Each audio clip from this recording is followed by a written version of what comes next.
Welcome again to the Comic Book Historians podcast. Today we are proud to interview Paul Levitz, writer, editor, former publisher, and president of DC Comics, with which he had a professional relationship for more than 40 years.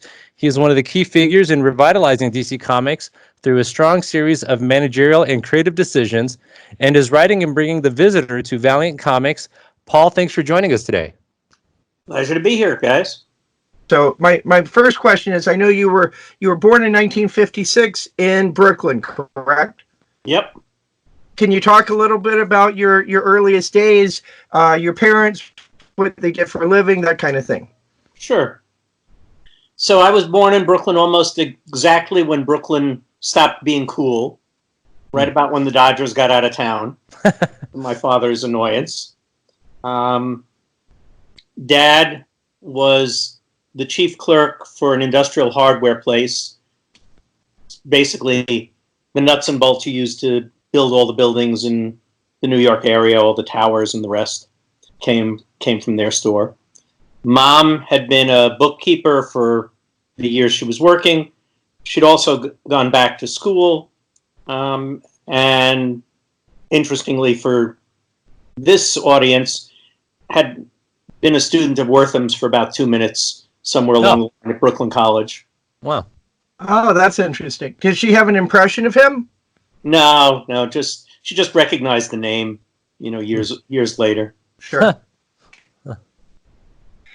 And were you an early reader? A lot of the people we talked to, that's one of the things they remember is they were reading before most of the other kids.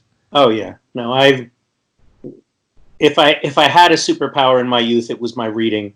But just voraciously devouring anything that could be read in any direction. Encouraged very heavily by my folks, most intensively my mother.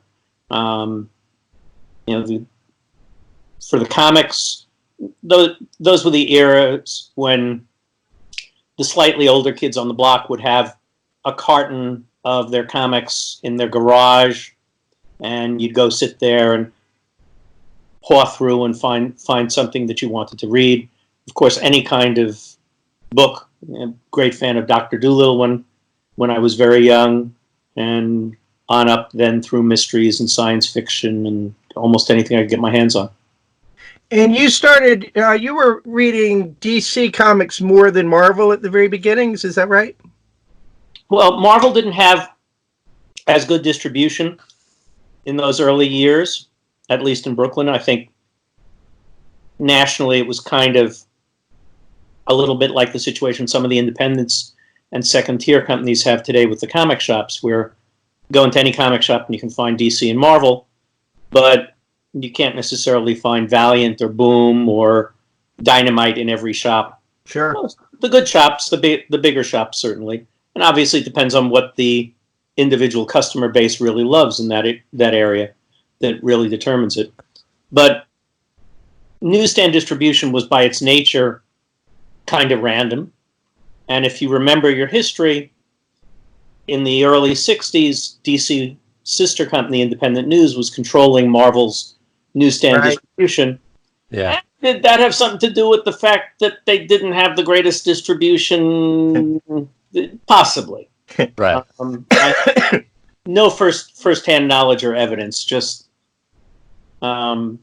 seems plausible. Right. At any rate, Mom loved my reading. She wasn't too fond of my reading comics. She figured it wasn't very good for my eyes with the crappy print they had in those days. So I was restricted to buying, if I remember correctly, 3 new comics a week. I had fallen in love with Mort Weisinger's line of Superman titles early on. And there were usually enough of those to keep you going. Or that and some other interesting DC that would catch your eye because of something on the cover. Yeah, we just interviewed his son 2 weeks ago. Yeah. Did you feel he was a good editor on Superman? He was an extraordinary editor. I mean, Mort's a complex piece of comics history because he was a extremely difficult man with the freelancers that he worked with. But his consistency of editorial work and the imagination that went into the Superman titles in the years when Superman was the only one of the comic characters really with mass media exposure because of the old George Reeves, Noel Neill, Jack Larson TV show. Kept the superhero going. Right. Now you were also, and related to this, you were also a huge Legion of Superheroes fan, right? Well, From they the started very popping beginning. up in the Superman books, and I fell in love with that very early on. That was the first material I collected actively. There was a used bookstore in Brooklyn that would ultimately be a place where many of the people whose names you would recognize for comics were shopping. And when I was a kid, at the very beginning, they were selling comics for half cover price because they were used and presumed worthless. As the years went on, they very swiftly caught on to the idea of comics being collectible, and the prices of the older stuff went up. But the more recent stuff remained very cheap and enabled me to fill in an enormous collection fairly early on.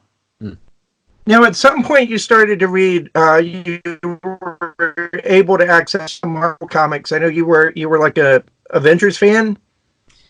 So when I was graduating public school, my dad was the principal of the PTA at that point, and because he was involved in a number of, I guess, the ceremonies or activities or whatever was going on, he took that week off for vacation, and he was hanging around with me more. And he really didn't care about a 3 comic book a week limit in the deal.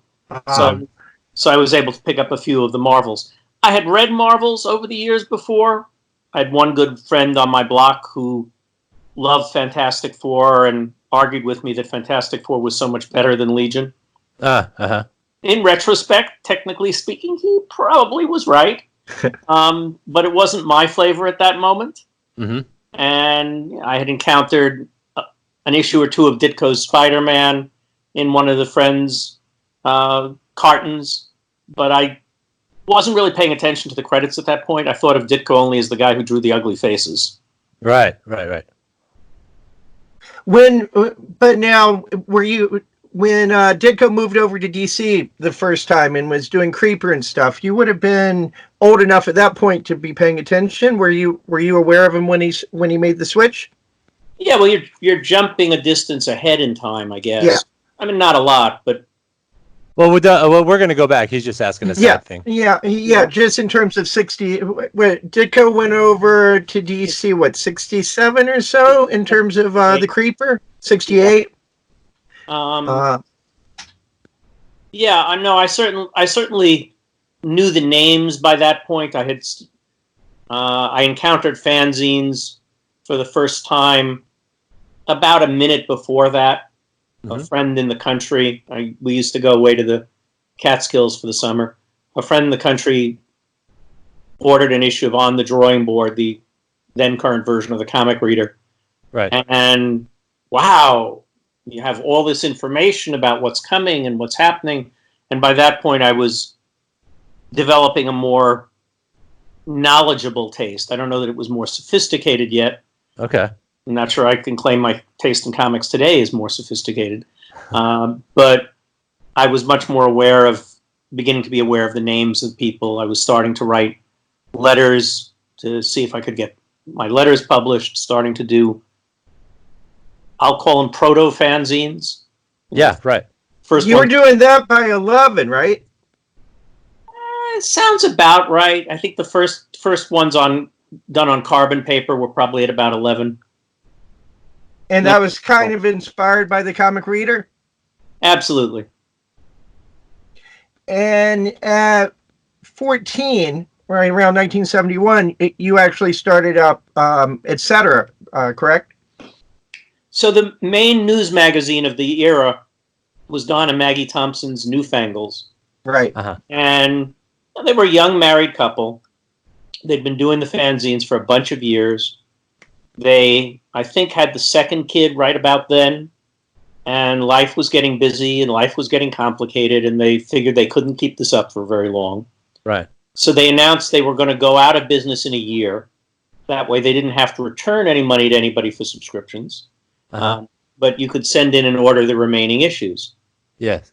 My buddy Paul Kupperberg and I were sitting around my living room.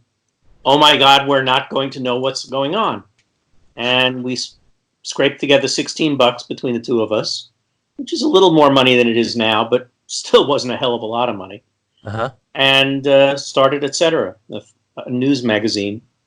Sent copies to Don and Maggie and a couple of other places that would run reviews, and started to get a few subscribers. Not very many the first few months, but crawled upwards. Paul was Paul your neighbor, or how was that? We were middle school buddies. Middle school buddies. Yeah. And he lived, New York terms, he lived, I guess, probably a half mile away as the crow flies, but that doesn't count as a neighbor in Brooklyn. Right. Now, we're going to ask you a lot about that, and it's pretty quickly the way it came into being with Comic Reader. But I wanted to ask first. We use the word fan today in a very different context than what you would describe it back then. A fan was.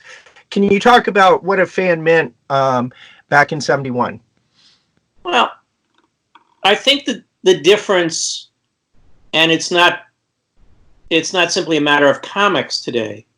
The word fandom has become an English language general word, and sometimes you even kind of horribly see it used as a verb. I'm going to fandom that, which makes me twitch. But the definition in the 70s, certainly in the 60s before that, there were three species of people interested in comics. Readers, which was a near universal thing for young kids. Collectors, people who would actually hold on to the comics after they read them and sort of consciously look for specific issues, maybe buy back issues. Not a lot of people buying back issues, but a few. Mm-hmm. And fans, which at that time really implied that you had some activity. Mm. You went to a comic convention. There were very few. You bought fanzines. You made your own fanzine. You might participate in an amateur press alliance, the APAs. You worked at a convention. Lots of people volunteered proportionate to the size of the convention compared to today, because they really weren't commercial enterprises yet. You did something. You made indexes. Right. I just found a loose leaf notebook I hadn't seen for a decade or more, in which I had laboriously indexed 50 or 60 or 70 different titles over a number of years. Titles, issue numbers, who credits if they were available. And I must have done that between when I was 10 or 11 and 14 or 15, maybe 16. Wow. That speaks a lot to your personality of being very organized. Yeah, or obsessive compulsive. There you go. One or the other, yeah. Both, maybe. And I just have one other question. As you were doing these early ones, well, two actually. One, were you involved at all in Legion fandom? And then I know that was a real thing at the time. Well, I don't think there was a distinct Legion fandom at that time. I think there were people who felt it was a favorite book, but there wasn't the same level of segregation between the different sub-fandoms, I think, that you see later on. It was starting to be a distinction between DC and Marvel fandom, certainly.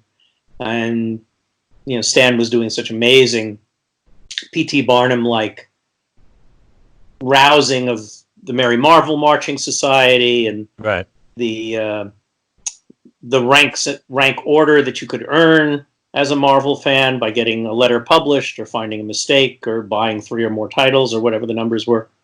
And there certainly were people who were distinctively fans of other things, but the first Legion focused APA Interlac, I'm going to say probably was 75, maybe 74, something like that. Right. Did Dave Cockrum's run have anything to do with that, you think? It didn't hurt. Yeah. I think a lot of it came from the work that was done on the fanzine, the Legion Outpost. There you go. That's what I was thinking of things like that. My other question, then I'll turn it over to Alex, was when you were doing etc. This was around the time that Kirby had left Marvel and had gone to DC and was doing New Gods. And for me, and I was born in '59, that was when I really started to pay attention to artists as artists. I mean, I followed Kirby over to DC, although I was reading DC anyway. When he was doing New Gods, how were you interacting with that? What were you thinking about? Because later on, Darkseid obviously becomes very important in terms of when you're doing Legion. Did you think it was something special, or did you think it was clunky in the writing, or what? How were you processing it as a teenager? Well, in terms of how I was interacting with it, I started, etc. We started, etc. Right as Jack's work was coming out from DC. Yeah. We didn't get to break the story, but we were certainly covering it almost from the beginning. Right. I vividly remember standing by Carol Fine's desk. She was Carmine's secretary at that point, and she would get the packages from Jack, and she'd be opening it up, and here, Paul, you want to look? Here's the wow of the New God people or whatever. And it was so different from what had been done before. Yeah. The flaws that we look back on now are real, but we have a tendency, I think, to lose track of how outrageously courageous it was and how much it set the model for so much of what comics have done in the ensuing 5 decades. Mm-hmm. The idea of the interlinked world, the idea of interlinked titles, the idea of consciously building that kind of mythology. Up until then, each of the comic book mythos accreted over time, but weren't planned. Stan wasn't keeping notes, so he would misname the Hulk an issue or two in. Right. And he'd forget what somebody's power was, and it would work differently. The DC editors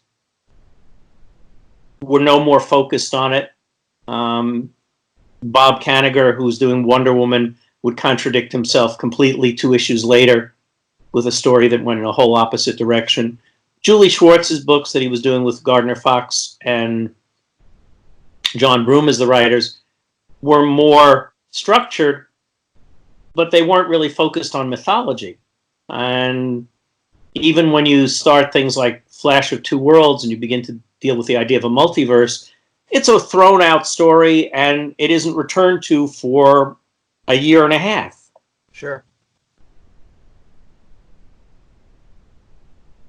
And this was just book after book coming out and it all building upon each other. It really was revolutionary, wasn't it?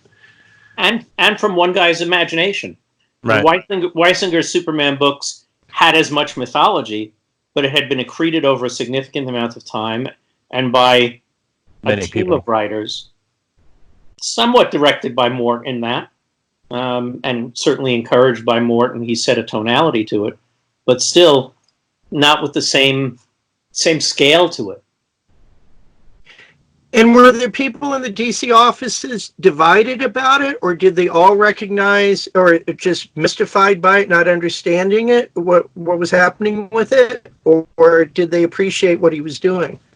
I don't remember any conversations with any of the older folks in the office about it.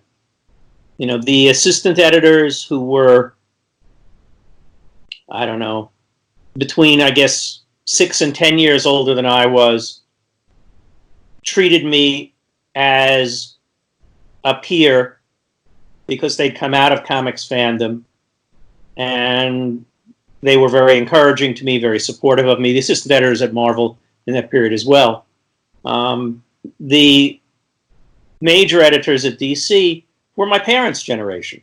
Right. Sure. And they were terrific with me about doing the fanzine. They were very, very supportive, gave me lots of information, lots of help. But they certainly weren't about to badmouth a writer or an artist or compliment one, for that matter. Right. Okay, Alex.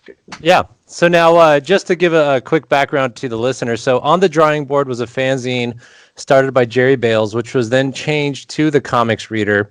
And then it became defunct despite winning an Alley Award in 1969. So, Paul, shortly after you started, etc., you bought the Comic Reader when it had stopped publication and you were 15 at the time. And I guess I have some questions about that. Is what exactly did you buy? Was it the name? Was it a subscriber list? How much did it cost? Tell us about that. I didn't buy it. Okay. So Mark Hannerfeld at the time, who was the last editor of the Comic Reader, was working as Joe Orlando's assistant, doing other sorts of freelance at DC occasionally. I'm up at the DC offices. Mark comes over to me one day with a giant manila envelope full of coins and index cards. I see. Here, you're doing what I set out to do, because we were managing to publish every month. Yeah. And run the listings. Why don't you take this, fulfill these subscriptions? So suddenly we were the Comic Reader, and suddenly we were the one of the two largest circulation fanzines of the time, and really the largest circulation one that had content. Alan Light's original version of the Buyer's Guide was all advertising. Hadn't started to run things like Don and Maggie's content yet at that point. Mm-hmm.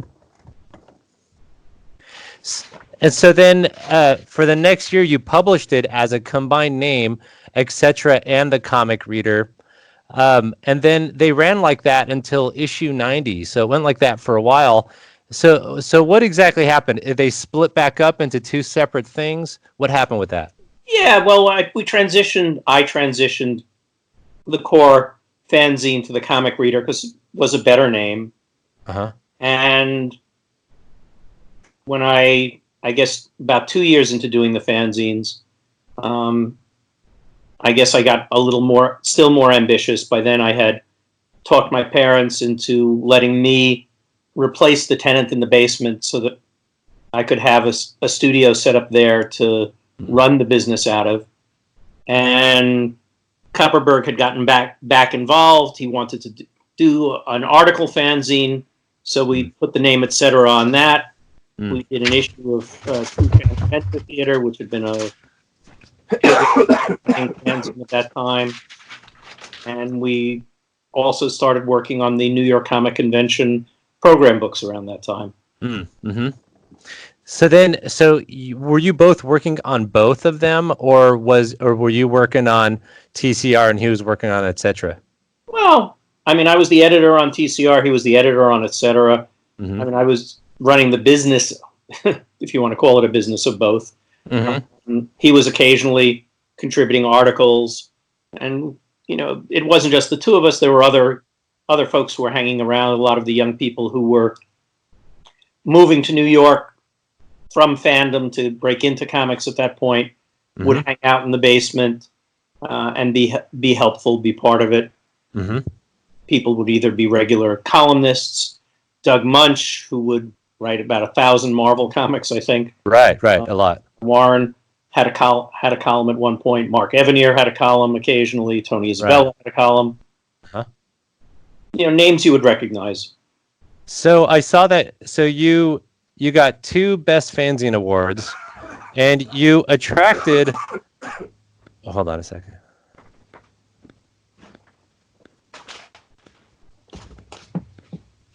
All right. I think I hear him. Yeah, there you go. All right. So then you increased the circulation with the fanzines. You got 2 Best Fanzine awards. How did you attract artists like Jack Kirby, Chaikin, Simonson, Buckler to work on covers? Were you hanging around at the offices, or how did that connection come about while you're working on the fanzines? Well, it's a very different world. I mean, at that point, there's only about 200 people working in American comics in creative jobs, and all but a handful of them are in the New York area. You would see the guys either at the offices most often, at New York Comic Con the one time a year it happened. There you go. I think the second Sunday monthly trading conventions hadn't started. Some of the guys I would see at that bookstore I mentioned, my friend's bookstore, Chaikin Simonson, were regulars there. Oh, cool. In the years they were living in Brooklyn when they were Right. starting out. For the most part, it was their way of saying thank you for a free subscription. Some of them I remember paying $15 or $20 for a cover. I still can't remember whether Kirby took any money or whether he did the cover for my 100th issue just as a thank you. He's a really nice man. So I saw that Tom Fagan wrote an issue in the 1973 etc. about the Rutland Parade. Did you ever meet Tom Fagan? Met him later on in years. Yeah, I never made it to Rutland, sadly. Oh, okay. Now, all right. So then, now you did the program book for Phil Suling for 1973 Comic Art Convention. So, how did that come about? Was that because of your fanzine work? And what kind of guy was Phil Suling? So I think we did 74 to 76. Okay. I had met Phil many years before when I was a kid. He had briefly run a used bookstore in Brooklyn that also carried some comics. That was a couple of doors down from a cousin's real estate office. My dad was doing a side job there and I think had actually rented the space to Phil, which may not have been a favor for Phil because it clearly wasn't a very successful business. But then when we started doing the comic reader, Phil offered us a free table at New York Con in 71 if we would sell other people's fanzines as well, because lots of people couldn't have space. And from then on, both at New York Con and at what were called the second Sundays, the dealer table only monthly cons he would run a couple of years later, we had a fanzine table. That's how I got to know a lot of the young people who were active in fandom across the country, selling Gary Groth's fantastic fanzine, things like that. And was involved with Phil in the conventions from that. I guess when Sal Quartuccio, who had done a beautiful job on the fanzine phase, gave up doing Phil's program books, he needed somebody, and he asked me and Paul to step in. Okay, so hey Jim. Yeah. Okay, just I hear the little bit of moving. If there's make sure to hit mute if you're gonna move some things around. Just stuff around the desk. That's all. All right. Okay. So all right. So then that being said, all right. So then now my understanding is that you sold the comic reader in 1973 to Street Enterprises because you were now working more for DC at this point. Tell us about that transition. And now at this time, you're about 17-ish. 16. 16, okay. Yeah. No, so Jerry Sinkebeck and Mike Tiefenbacher had been doing a beautiful job with the Menominee Falls Gazette, which was fanzine, basically running syndicated newspaper strips. They had managed to talk the various syndicates into allowing them to run them. I'm sure the syndicates were charging something. Okay. They figured out how to run that as a business, and they were running it smoothly. I was ready to give up the fanzine because I was starting college and working at DC a couple days a week to pay for college. And they were ready to take it on, so we worked out a deal. Not a massive financial transaction either, but it was nice to see the heritage continue. Yeah, right. And then also, then this is a little bit of a backtrack, but you'd been hanging around the DC offices as part of the fanzine work since early on, and you started doing some freelance work at DC for Joe Orlando, and this was since earlier, since what, 14 years old or so, 15? 16. Oh, so this is all 16. Okay. Well, so what were you you were writing letters, columns? What was going on here? So I'm a high school senior. I'm walking through the offices doing the fanzine stuff one day in December. Joe calls me in. He says, "You want to write my letter columns, kid?" Yeah. I said, "I'm not a writer." He said, "Yeah, I read your fanzine. You write well enough to write a letter column." It's not exactly a very high bar, I admit. But so suddenly I was a professional writer getting paid to do this. Yeah. And fairly shortly after that, I was given the opportunity to do the DC equivalent of the bullpen pages, Direct Currents, Amazing World of DC, and had branched out that way. And then the summer of '73, Joe's assistant, Michael Fleischer, and was going to take the summer off as an extended vacation. He was a writer. He had a major writing project or something he wanted to work on. And Joe asked me if I would fill in. Sure. So the day after I graduated high school, age 16, I'm an assistant editor on the masthead, working a couple days a week. Michael never comes back. I didn't kill him.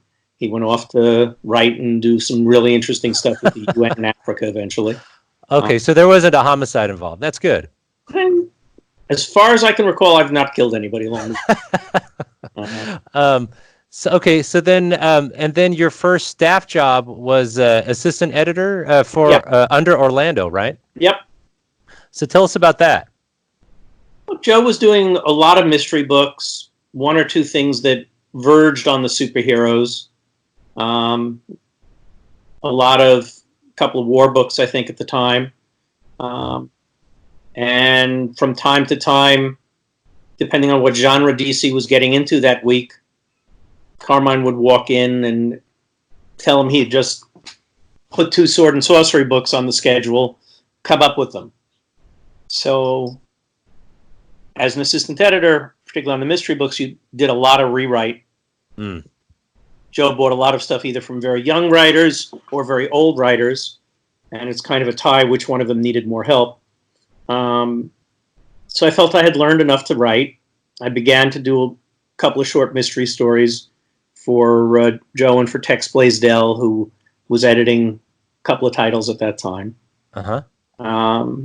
And as opportunities opened up, I grabbed them. So I got to do, when Carmine wanted to launch sword and sorcery titles, I got to come up with Stalker and get Steve Ditko and Wally Wood drawing an original series I created at age 17. Pretty insane. awesome.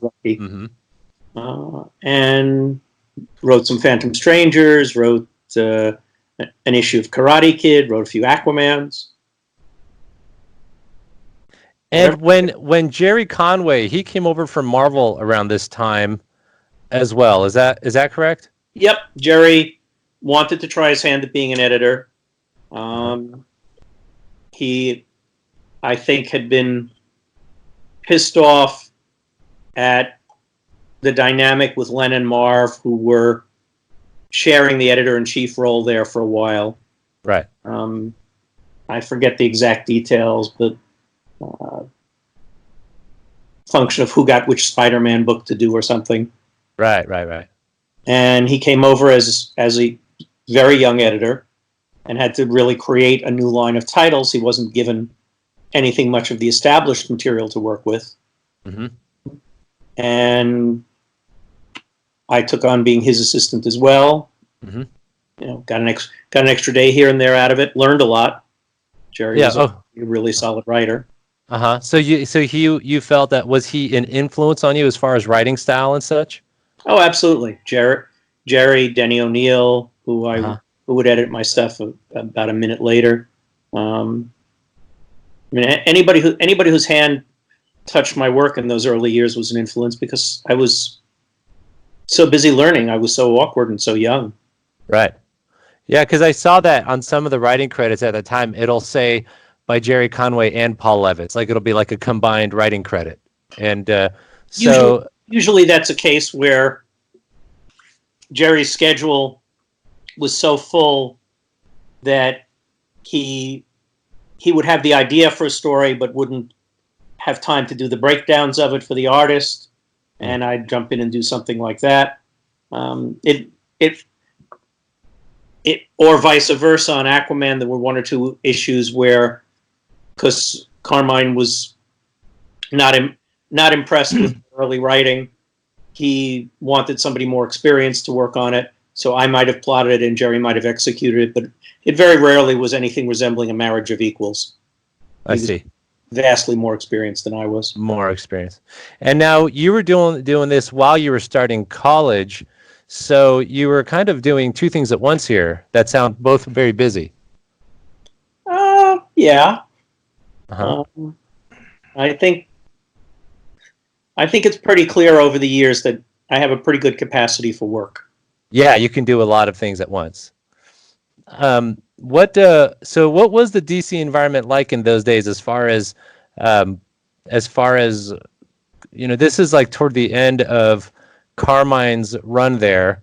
Were you treated well as the new person? I know that, and this was also around the time with the Siegel and Shuster lawsuit. Neil Adams was like what DC Comics' big gun in those days. So tell us about that overall environment at the time. I guess the hardest thing for the current generation of fans to focus on is how small the environments were. You're used to thinking of DC and Marvel as being part of these giant corporations and having so much influence across the world. And DC was owned by a corporation, Warner Communications, but it really was almost a freestanding group of about 30 people and had very little interaction with the rest of the corporation.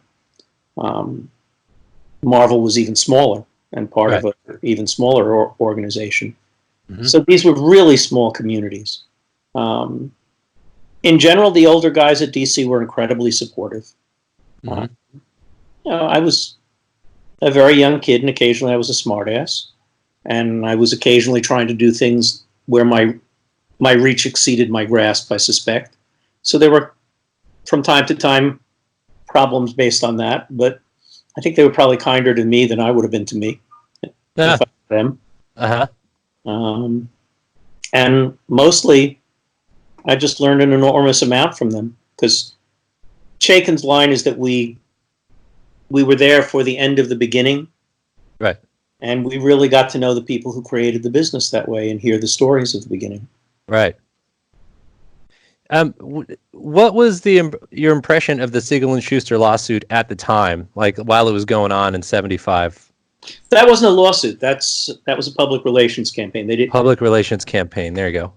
Gerry had lost the last opportunity to take the existing case he had to a higher court a couple of years before.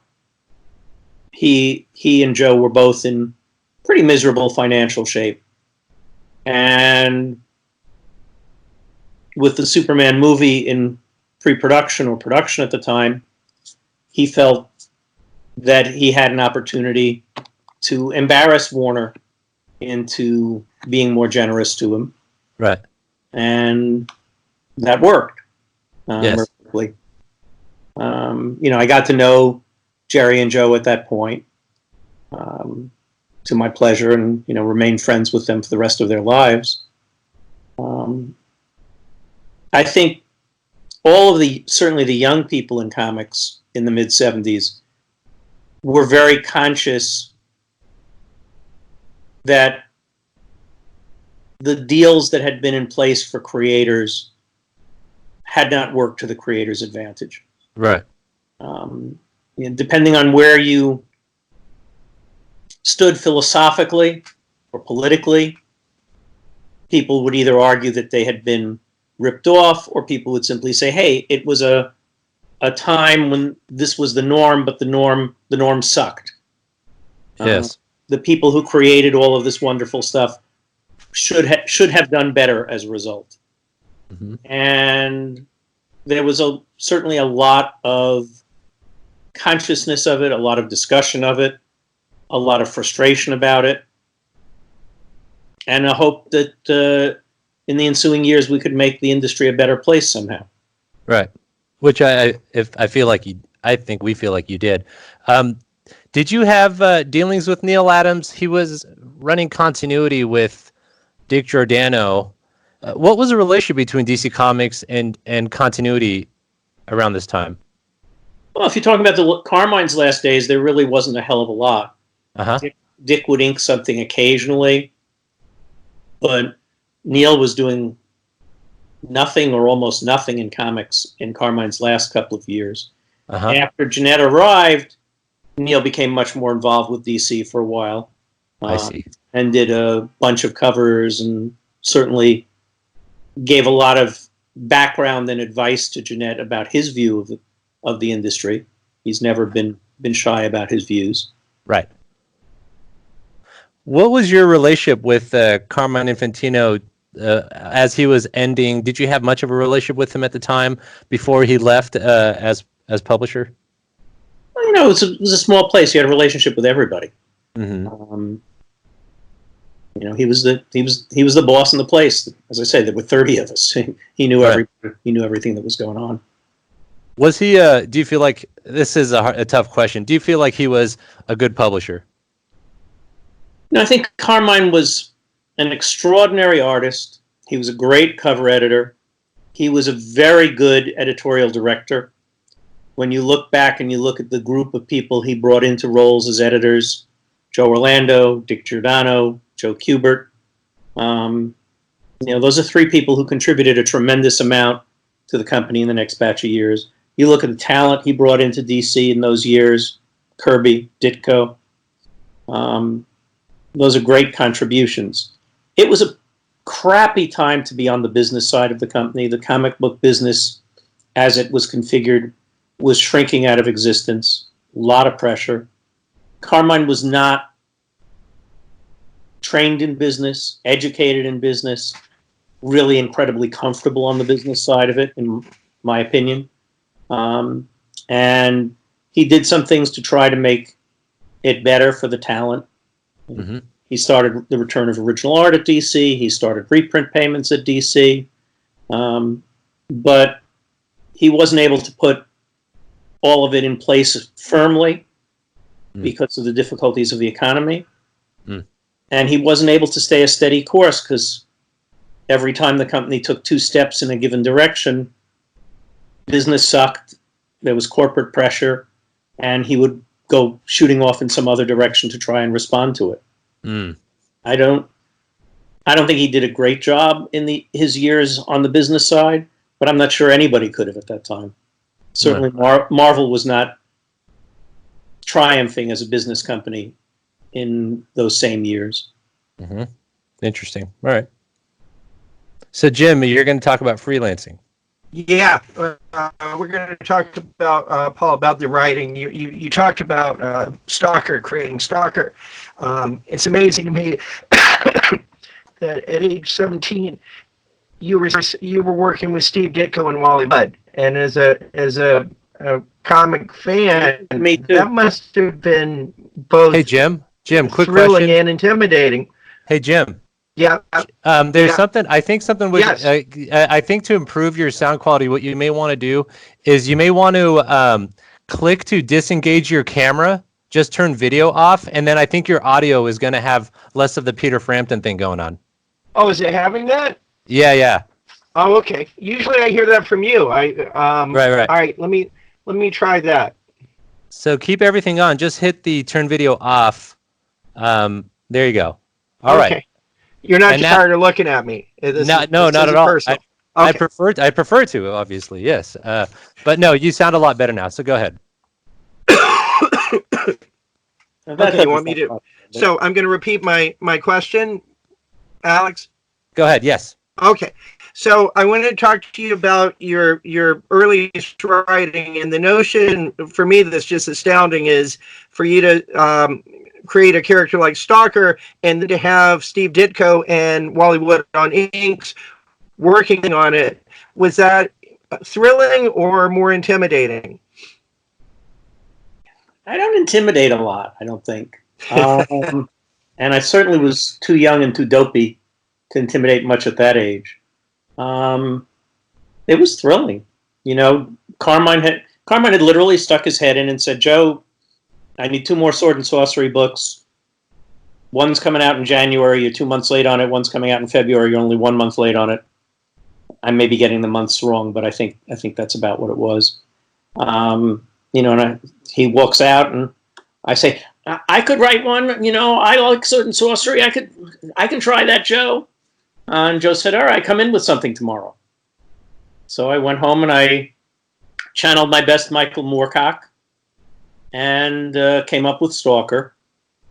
And he handed it to Ditko, who needed work. And I'm just, you know, amazed. Now, were they of the hopes that y'all were going to come up with something Sword and Sorcery wise that would compete or have the same popularity as Conan? That seems to be what everybody wanted, was to have the next Conan. I guess. I mean, Conan was doing well. Remember that comics had a long history of jumping on genres and trying to figure out what the next hot genre was. Yeah. And that's the way the publishers thought. You know, Sword and Sorcery is working. You know, start 3 Sword and Sorcery books. Who knows? Maybe one of them will work. Mm-hmm. And in 1975, you also co-created a character that you were probably shocked later to see become as well known as it was, and that was Lucian the Librarian, who premiered in Weird Mystery Tales 18 in sort of a plop style introduction, and he was going to be the host of Tales of Ghost Castle, and was for 3 issues. No, he started for Ghost Castle. You know, they launched Ghost Castle as a new book. Blaisdell was going to be the editor. I was going to write most of it. And it needed a host, and the style of Joe's books was to be pseudo-biblical. So I played with a name that I didn't think we could do Lucifer, but I played off Lucifer for Lucian. I still have Joe's original sketch hanging on my wall. Yeah, it was not a very deep conception. Really, it's what Neil did with him years later in Sandman that made him an interesting character. Do you remember writing that little short intro, though, in Weird Mystery Tales? Because I just read it this morning. It is there. It's like a 3-page... It's a 3-page story interacting with the witch that was the host from Weird Mystery Tales. Really? Yeah. With your writing credit. But yeah, it's and it looks like something right out of Plop. And he's like explaining that he's doing research because he's going to be the new host in this new book called Tales of Ghost Castle. I'm looking it up. Hang on. Okay. Because this is the cataloger we're talking to, so he will verify. No, I would just remind myself. I mean, listen, a couple of years ago there was one of those fan pro trivia contest things at San Diego, and Mark Wade was answering all the questions about my writing before I could. I'm not finding it bound with my collected works. Oh, that's really interesting. I'll send you the link because I swear it's there. I read it this morning. From Weird Mystery Tales, it's the last story in the book, and it's like 3 pages. It's funny. Here's Ghost Castle. Okay. Here's Weird Mystery 18. Yep.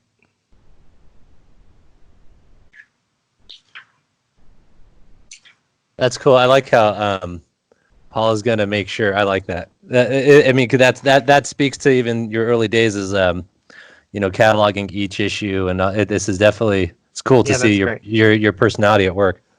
Oh yeah, so it's a one page. Is it one page? It's basically a house ad. Yeah. I guess we had a page to fill, and they said fill it. Okay, I have no memory of writing this. Okay. My credit's on it, so You're right. You're right about the credit if you're wrong about the page count. Yes. All right. Speaking of we're talking about the mystery books. I wanted to ask you something that's of personal interest to Alex and I, which is there was a large number of Filipinos, obviously, that came and were hired by Infantino for DC at the time, and many of them were working on mystery and war books. A lot of people think of it as basically 5 or 6 individuals, but there was a huge number of artists that were working on those books at that time. And you were, as assistant editor or working with those, you were working with a lot of those, correct? Yeah, part of my job was, again, it's a different era. You had to send the material back and forth in a courier package where there was no Federal Express. You sent it by a company that would literally have someone take it, carry it on a plane, and bring it over. So it was very expensive. So you would only send the package, I think, once a month, and they would send art back once a month or once every 2 weeks. And part of my responsibility was putting that all together.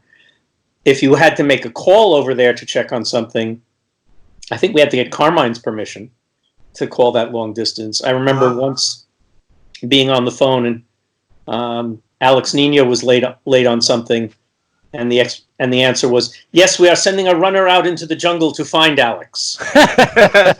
Okay, this is a different... It's like Indiana Jones. You know, it was a fascinating outsourcing. The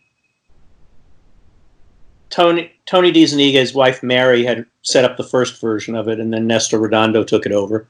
Right. And Tony was a Filipino who had moved here, a wonderfully talented artist, and he was aware of the depth of the comics culture over there, the number of great artists, and the artists over there at the time were making, if they were really terrific, $4 or $5 a page pencil and ink. And the top American rate at the time was probably about $60, $65 pencil and ink. So a deal was struck to pay them like 3 times what their usual rate was, maybe even a little more than that, but a third of what the American rate was. So both sides thought they were screwing the other amazingly. And right. Everybody was having a fabulous time. Ultimately, the Philippine artists who participated in that, many of them got very well off by Philippine standards. And a lot of them moved to the U.S. A lot of them went to work in California in animation after that. But just incredibly talented people. Alfredo Alcala, who might be the fastest artist who's ever worked in comics. Alex Nino with his surrealistic style, Nestor Redondo, beautiful stuff. Less famous but wonderful guys like Jerry Talayak, Ruben Yandock. I mean, you're right. It was quite a crew. Mm-hmm. Now, because you were able to get them at or DC was able to get them at a cheaper rate, and without other demands. Was that a negative in terms of older artists' negotiations in terms of both pay, but also things like getting their art back? I don't think so. You know, there weren't the established artists in the field were generally getting all the work they could handle. It probably kept some of the younger artists from breaking in as quickly because they had to do stuff that looked that good to compete. But I don't think it was putting any pressure on the older guys. I mean, the business sucked. There was not a lot of money to be had by anyone for anything in any circumstance. This didn't make it any worse. Okay. Now, the first title that I could see where you had a reasonably long run on was Aquaman. Is that correct? Yeah, I mean, I think I managed about 5 or 6 on Phantom Stranger before it got canceled.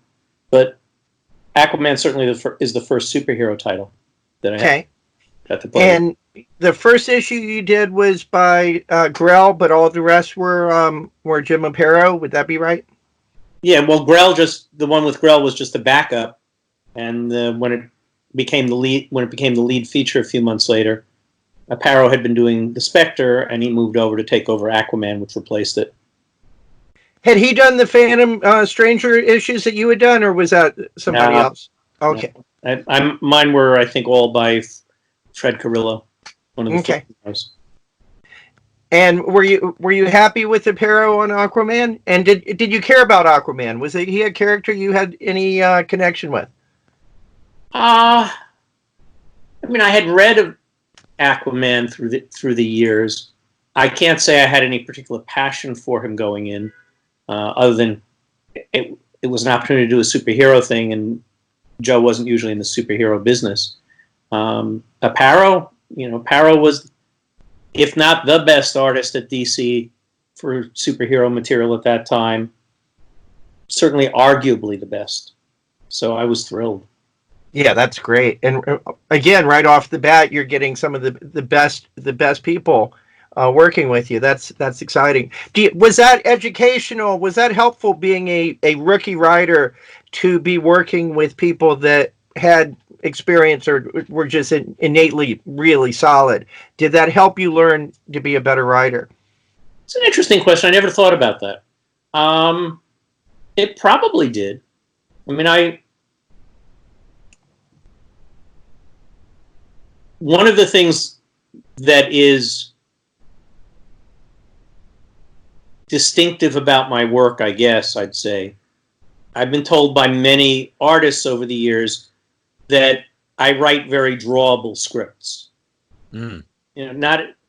Art direction is a hidden art form in our business, and some writers who write very good stories write very difficult stories for the artists to draw properly, and very frustrating for the artists. Mm-hmm. And maybe it's because I was taught at Joe's hand, who obviously had an enormous role in shaping me as a writer.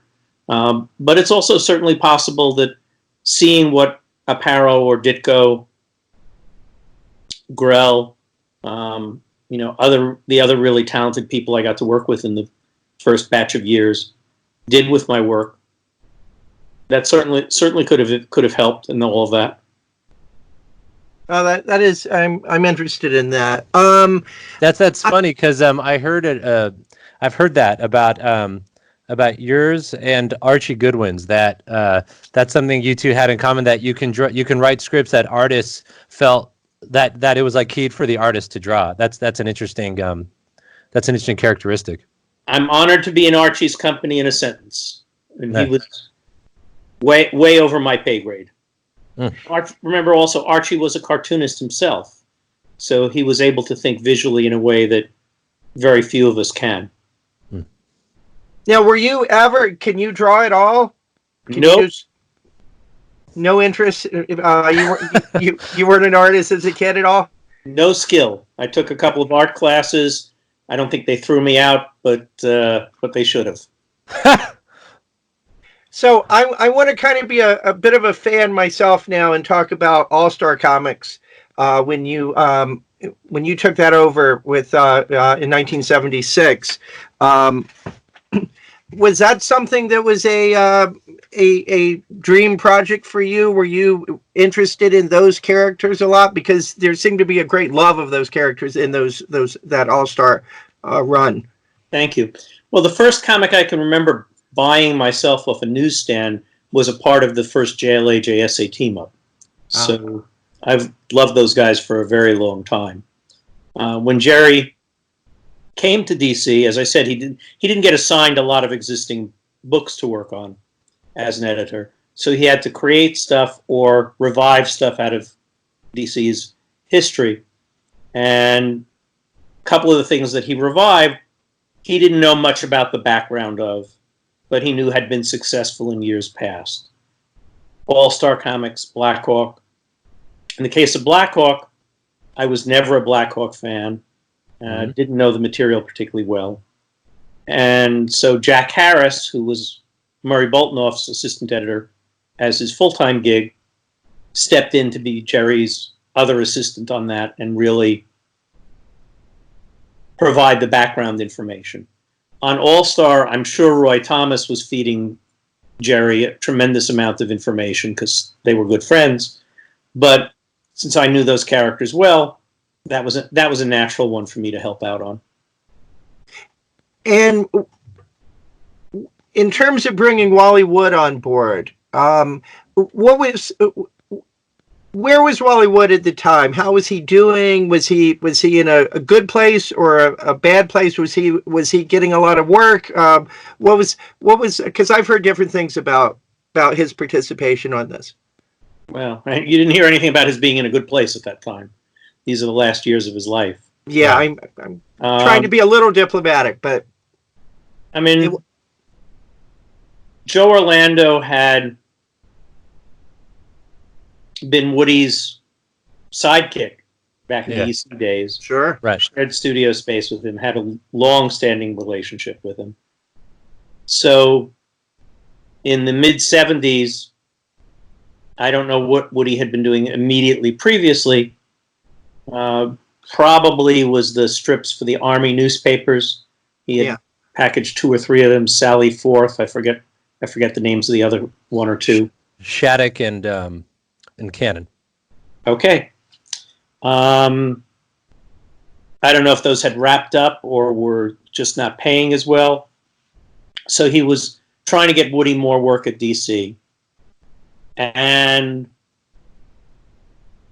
I don't know whether it was a function that Carmine liked Woody as an inker but not as a penciler, or that penciling was too time-consuming for Woody. But Joe came up with this approach of taking a couple of artists who were good layouts, good storytelling people, but weren't people Carmine would necessarily sign off on to do a book, and have them just lay out pages at a lesser rate than penciling, and Woody would get a higher rate for doing quote-unquote finishes rather than inking. Right. This was Rick Estrada on the All-Star book, right? Rick Estrada on All-Star and Jose Luis Garcia Lopez on Hercules. Mm. Oh, that's right. And I mean, Jose is as good an artist as has ever worked in comics, but he was just at the beginning of his career. He had not done superhero work. He was new to American comics. He was still learning the dynamics that he would master in such an incredible way. Those are beautiful issues, those Hercules issues. I love those, yeah. So I think in Woody's case, this quote-unquote finishing didn't take him any more time than inking, because he could add the additional drawing at the same speed he would ordinarily ink a page. He was so good. He was not in the best of health already at that time. He was not in the best of emotional health, I suspect, either at that point. He was kind of worn and beaten by life. But worn out Wally Wood's still better than 99% of anybody who ever did comics. Right. They're still beautiful issues. Yeah. Oh, that Castle stuff in the past, I that stood out in my head so much at the time, because I don't know if I'd seen a lot of Wood. I'd seen those Daredevil issues, but I saw that, and it stuck in my head how much I was enjoying that series based on that. So the story behind that story is Woody was about to start penciling the book. Carmine had left. I was writing the book. We had a lot of freedom of what to do. And it was, Woody, what would you like to draw?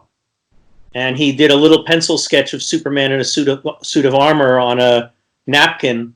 I don't remember. We were probably in the Warner cafeteria.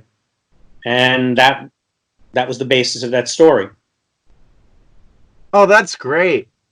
I wonder if that came from the there's an episode of the Superman series where he's flying through the air in a suit of armor. I don't know. I mean, I think Woody loved Knights in Armor. I think All-Stars were his last mainstream work. Mm-hmm. I think he did some of the Wizard King stuff after that, but that was about it for his life, sadly. Yeah, then those kind of questionable later Sally Forth things he did in like 1980 or so. Yeah. I don't know if I've ever seen those. They're called they're pornography comics. Well, the line between any of the Sally Forths and pornography probably is a pair of bikini panties. That's true. So you continued to write All Star and did a lot with it, and you were really getting into. It was one of the early examples of playing with the past and creating a developing a prior mythos that later on became something that a lot of people did. But you were doing it there in a really interesting way and playing with the whole Earth 2 notion. Who were some of your favorite? Were there characters that you were especially interested in playing with, like Wildcat or others? I think it depended on whose life I was screwing around with at the moment. We did a bunch of stories with Dr. Fate, who I always liked as a character. We did a bunch of stories with the original Green Lantern having some challenges in his life. We screwed up Wildcat for a minute or two. Power Girl was always a lot of fun. And then, of course, with Joe Staton and Bob Layton, who were working on the book, I created the Huntress character. Right. And playing with Huntress and Power Girl together was always a lot of fun. That was a very different Superman and Batman riff. And a team that has stuck almost to this day, even although obviously Huntress is a very different character.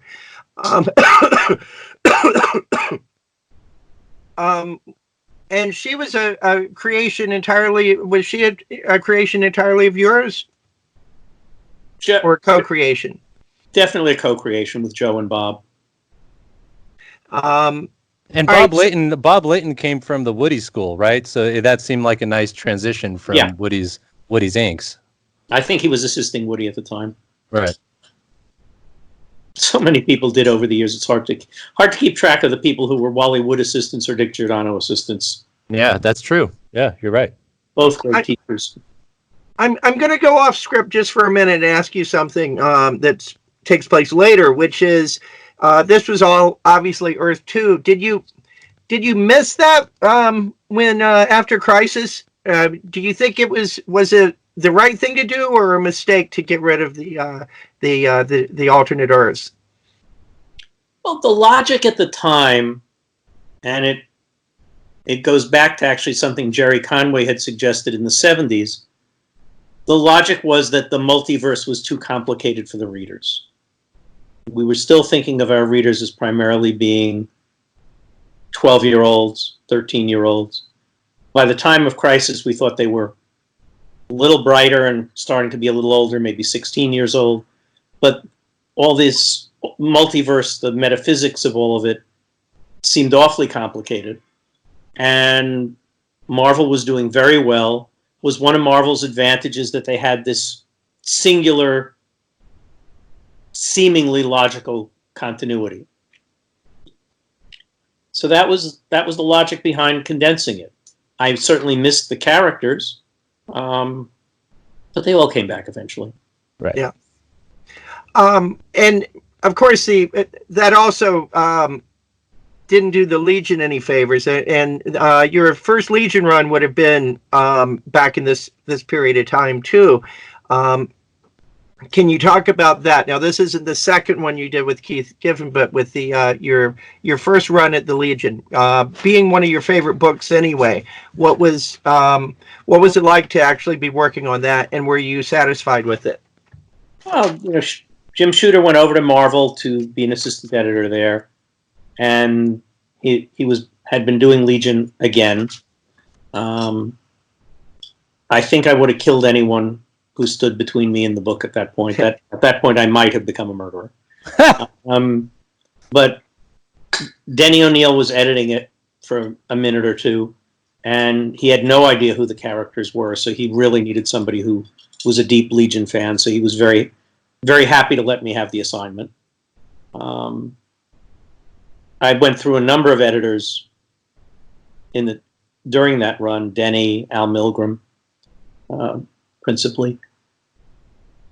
I'm not happy, wasn't even happy then with the work I did. It was a period when I had overcommitted myself as a writer. So there were too many fill-ins, too many jobs that I plotted but didn't dialogue. And at the same time, it's a hard book to get an artist to settle in on regularly. Jim Sherman, who is an amazingly talented guy, did a bunch of them really beautifully. Mike Nasser, later used the name Mike Netzer, Right. Did a number of stories very, very nicely. But there was no continuity to it. And part of that was my fault. And part of it was the times we were in. So no, I wasn't particularly satisfied with that period. Ditko even did a few issues, right? Was that under yours? After me. That was after you. Okay. Now we're coming up on 1976. Oh, one other question. You did an issue of Karate Kid. Was that your choice to do? Was that something you wanted to do, or you just did it as an assignment? No, I mean, again, Carmine had come down the hall and said, we're going in the Kung Fu business, Joe. Start a Kung Fu book. Denny created Richard Dragon, which he had originally developed in a novel for his Kung Fu book. And Joe was trying to figure out what to do. He said, hey, we've got a Kung Fu character. Can we borrow him from the Legion? And at that period, editors were very much in control of their individual titles. So it was a sort of bit of maneuvering to make the deal with Murray Boltinoff, who was the editor on the Legion, whose office was next door. But we were able to bring it over. I wrote the first, and then it was the period where my writing really hit the rocks with Carmine. So the book went over to David Michelini to take over. Ah, I see. And you did one issue of Man Bat also? Did I? Did you do the Ditko issue of Man Bat? I don't think so. Wasn't that Mort? Okay. I'm not sure. I know that you have some connection with it. Maybe it was just as editor. I might have been the assistant editor on it. Yeah, I don't think I ever wrote an issue of Man Bat. Okay. So we get to 76. Now you've been at NYU for 3 years at this point, in a business undergrad and then master's program. That's what, a 5-year program? Yeah.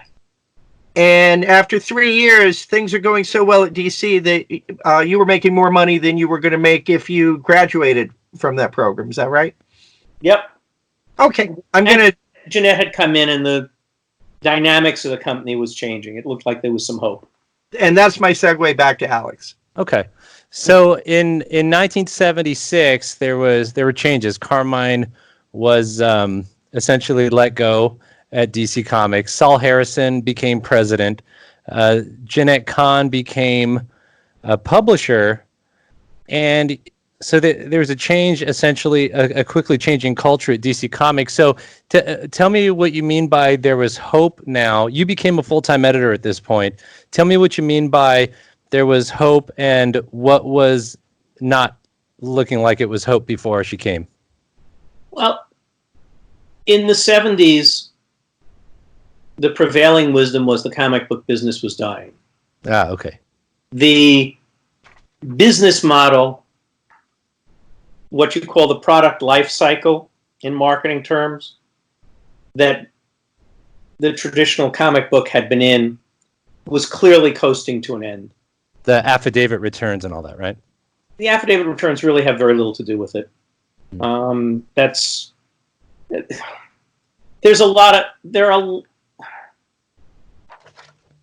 are a lot of fans who sit outside the business who come up with complicated theories about what goes on inside the business.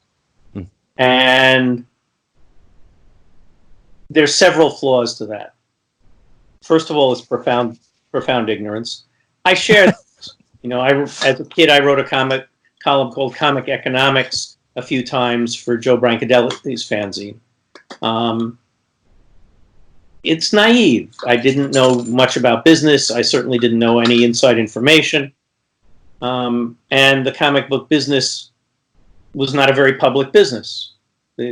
No comic book companies were public, so that there were no published information about it in any detail, so that even if you knew of something, it would have been very hard to research. Right. So you have fans who grab onto theories in places like San Francisco. You had early comic shops and a lot of early dealers. So there were a lot of purchases of new number ones off what we call the cash table from the ID distributors before the books went out to the traditional newsstands. And some of the guys who experienced that say, oh, well, in fact, Green Lantern, Green Arrow was selling fabulously because I know in my distributor, we bought every copy that was there. Yeah, that's not what happened in Iowa. Or the newsstand system had many problems, affidavit returns being certainly one of them, but that's really a detail in the story.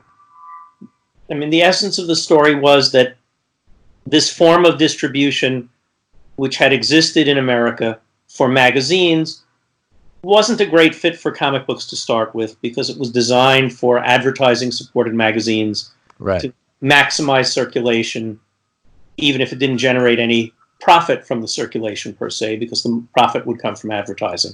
Yes. Comics never did a lot of profit from advertising, so we weren't a great fit to start with.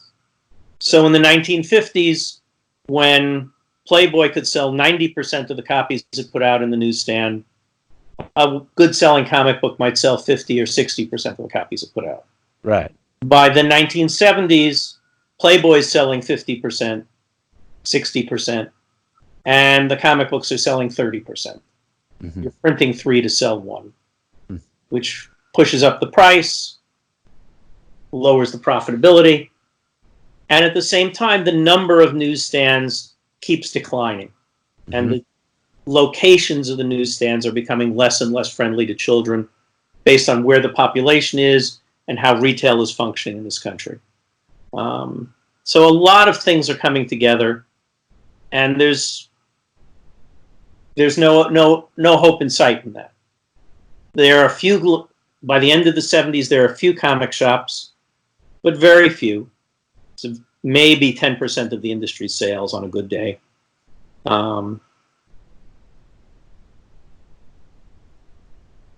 The difference from the time Jenette came in and Jim Galton arrived at Marvel was had some people come in from the outside with some enthusiasm,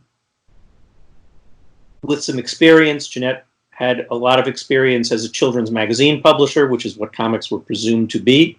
Yes.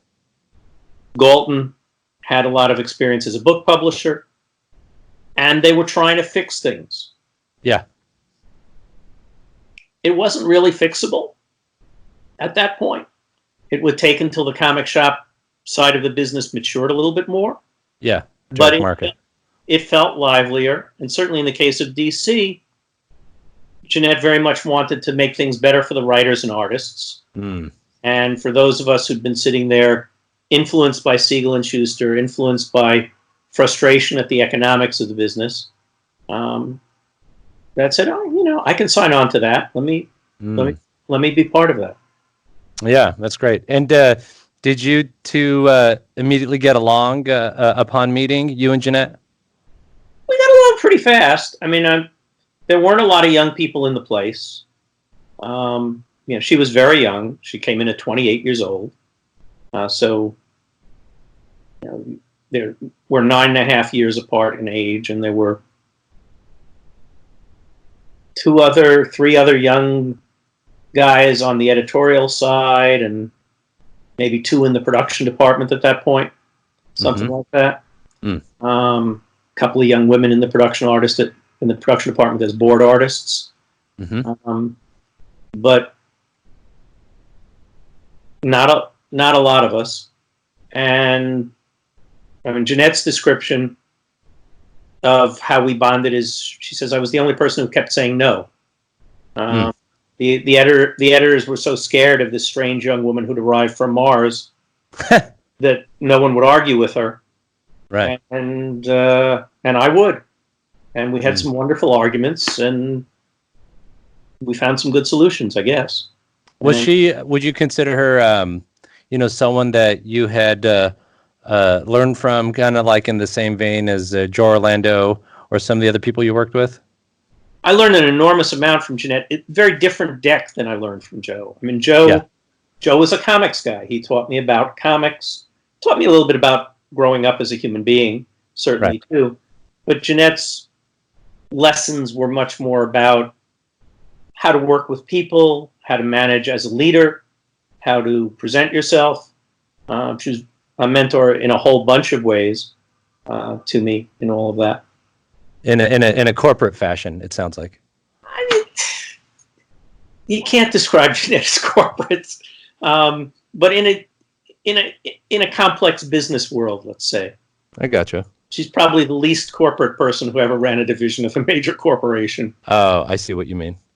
So then, and we did some research. So were you writing drafts of contracts around this time?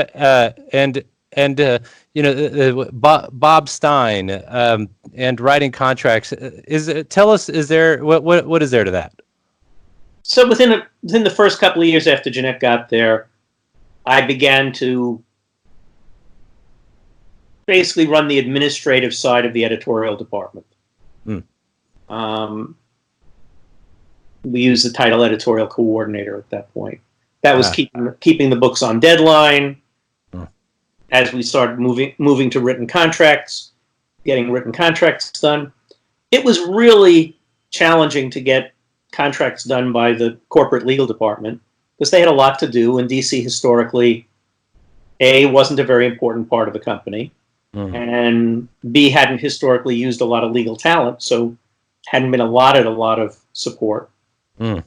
So it was taking forever to get contracts done, and I started to rough draft them. Bob Stein was the general counsel for the publishing division of Warner at that point, which included DC, Warner Books, Mad Magazine, Independent News, or Warner Publisher Services whenever they changed their name. I don't really remember the synchronicity. So I would do a rough draft of something, and I would bring it up to Bob, and he was terrific. He was a great teacher. He's still a good friend.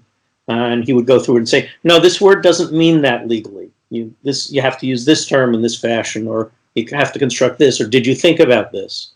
And I learned to write a contract. I'm not a lawyer. I don't pretend to be. Outside of intellectual property, I don't know an enormous amount about the law other than what I've learned debating my son as he learned to be a lawyer. Right. But within the area that was relevant for us, I learned what I needed to know. So Saul Harrison as president and Jenette Kahn as publisher, was there ever any butting of the heads between the two, as one being more old school, one being more new school? Were you ever involved in any potential conflicts there, or were there no conflicts at all? Conflict is a strong word. Right. What the two had in common is they were both extraordinarily decent human beings who wanted good things to happen for the company, and they were both Jewish. Outside of that, not much in common. Not much in common. Okay. Saul was in his late 50s. He had no particular education. He probably went to work straight out of high school as a color separator in comics in the days of Action 1, literally. Yes. He knew the nuts and bolts craft mechanics of comics extraordinarily well. He'd been an inker occasionally. I think he lettered occasionally over the years, colored occasionally. But he was not a sophisticated business person. His idea of being supportive to the company included being the first one in the office and having your door open all the time for whoever needed help for whatever they might need, and probably being the last one to leave. Jenette usually had her door closed, came in when she came in, left when she left, would throw parties in her apartment for the talent, way of recruiting people. Would socialize with the talent. Totally interested in the creativity of the material rather than the craft of the material. And they were in a very difficult structural situation where they theoretically were equal partners in running the company with a sort of fuzzy dividing line between them. I don't think there was a lot of conflict per se, but there was certainly emotional tension back and forth. And it was a challenging few years for all of that. I got along well with both of them. I see. So you could relate to both. Yeah, I mean, Saul taught me a lot. He took me to first trips inside a newsstand distributor, first time convention of the ID business went along with him. First times I went into a printing plant. He was even back on the 1976 program book for New York Con. I think I had fallen behind in the production of that, and I think he jumped in and helped us with Phil to get that done. Jenette was certainly the one who was more influential in developing me as an executive and giving me more responsibility and more free reign. But got along with both of them. Both of them taught me. That's cool. That's cool that you were kind of this sounding board and sponge of people like Joe Orlando and Harrison and Kahn. It sounds like that was a super formative time. I did an article once, Alex, or a web post, I don't remember where it is, where I described as being bat boy to the Yankees when it was Murderers Row. The office at the time, think about this for a second with some distance.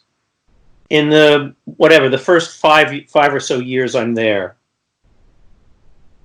Carmine Infantino, Saul Harrison, Jack Adler, who invented many of the color systems that we use in the comics in those years, Julius Schwartz, Murray Boltinoff, who was an editor for the company from the 1942 or so, Joe Orlando, Joe Kubert, Archie Goodwin, Denny O'Neil,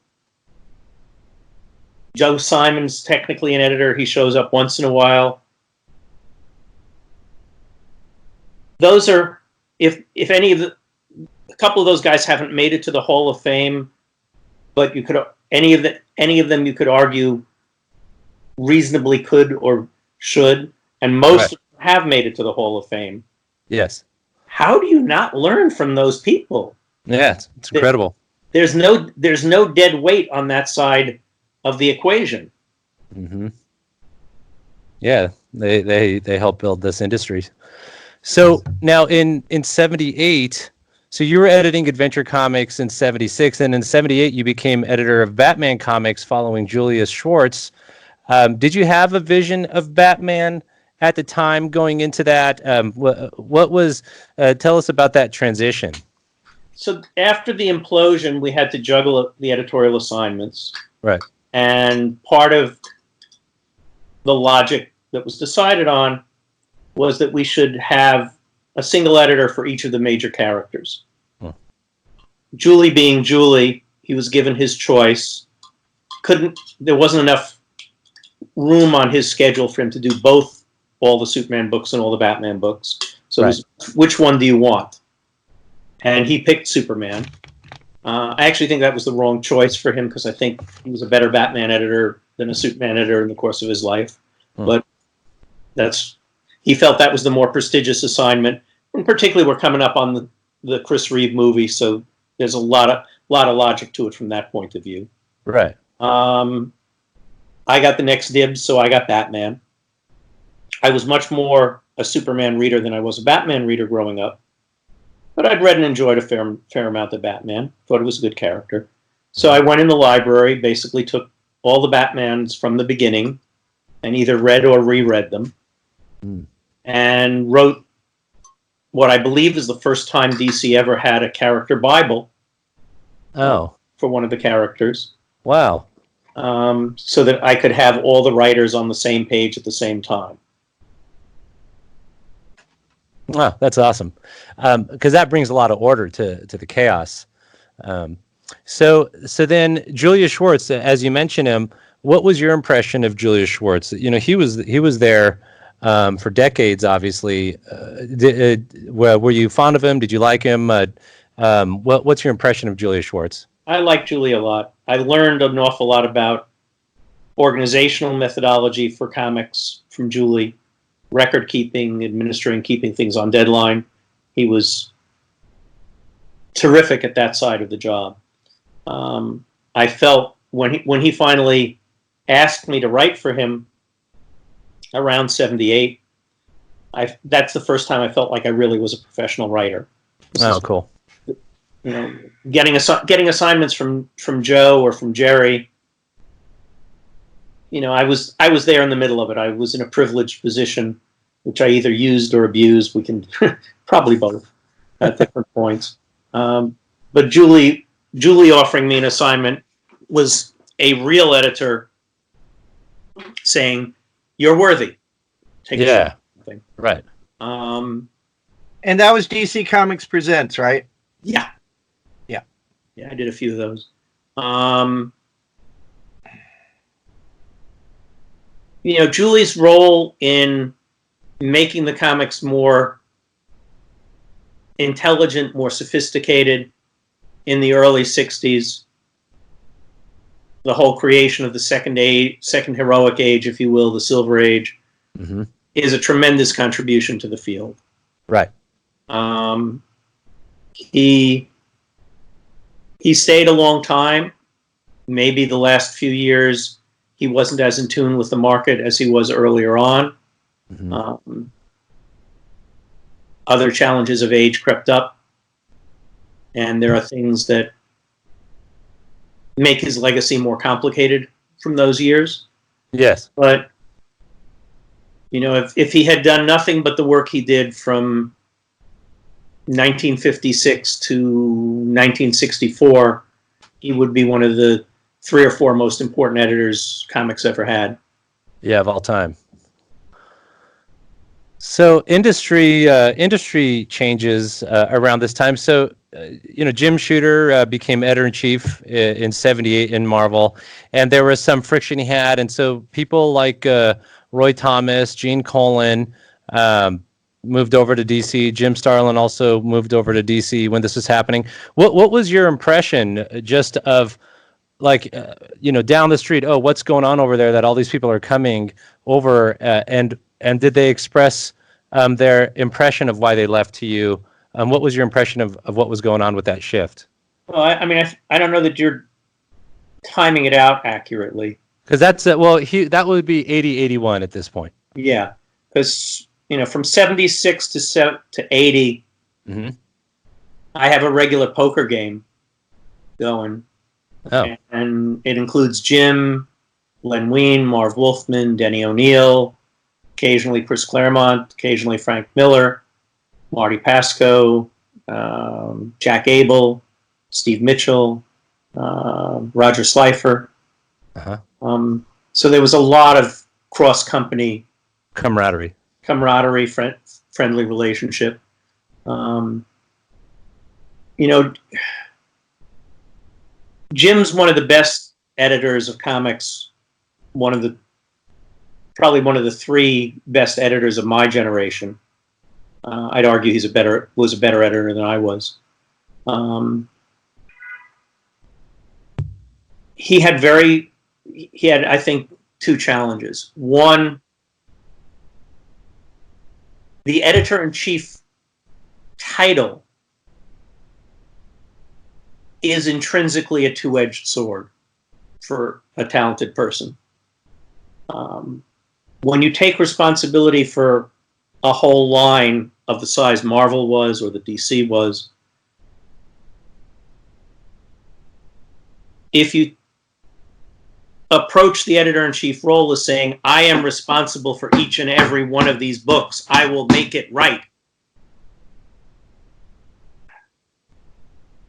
That's enormously draining. And if you're good enough to do it well,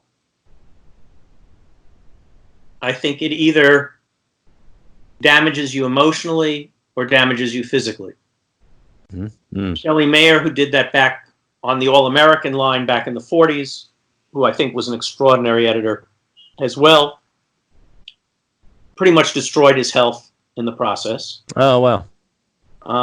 It's what a major part of why he retired from that as a very young man to return to being a cartoonist, which is what he loved for the rest of his life. Jim, I think, damaged an awful lot of his emotional relationships with a lot of people.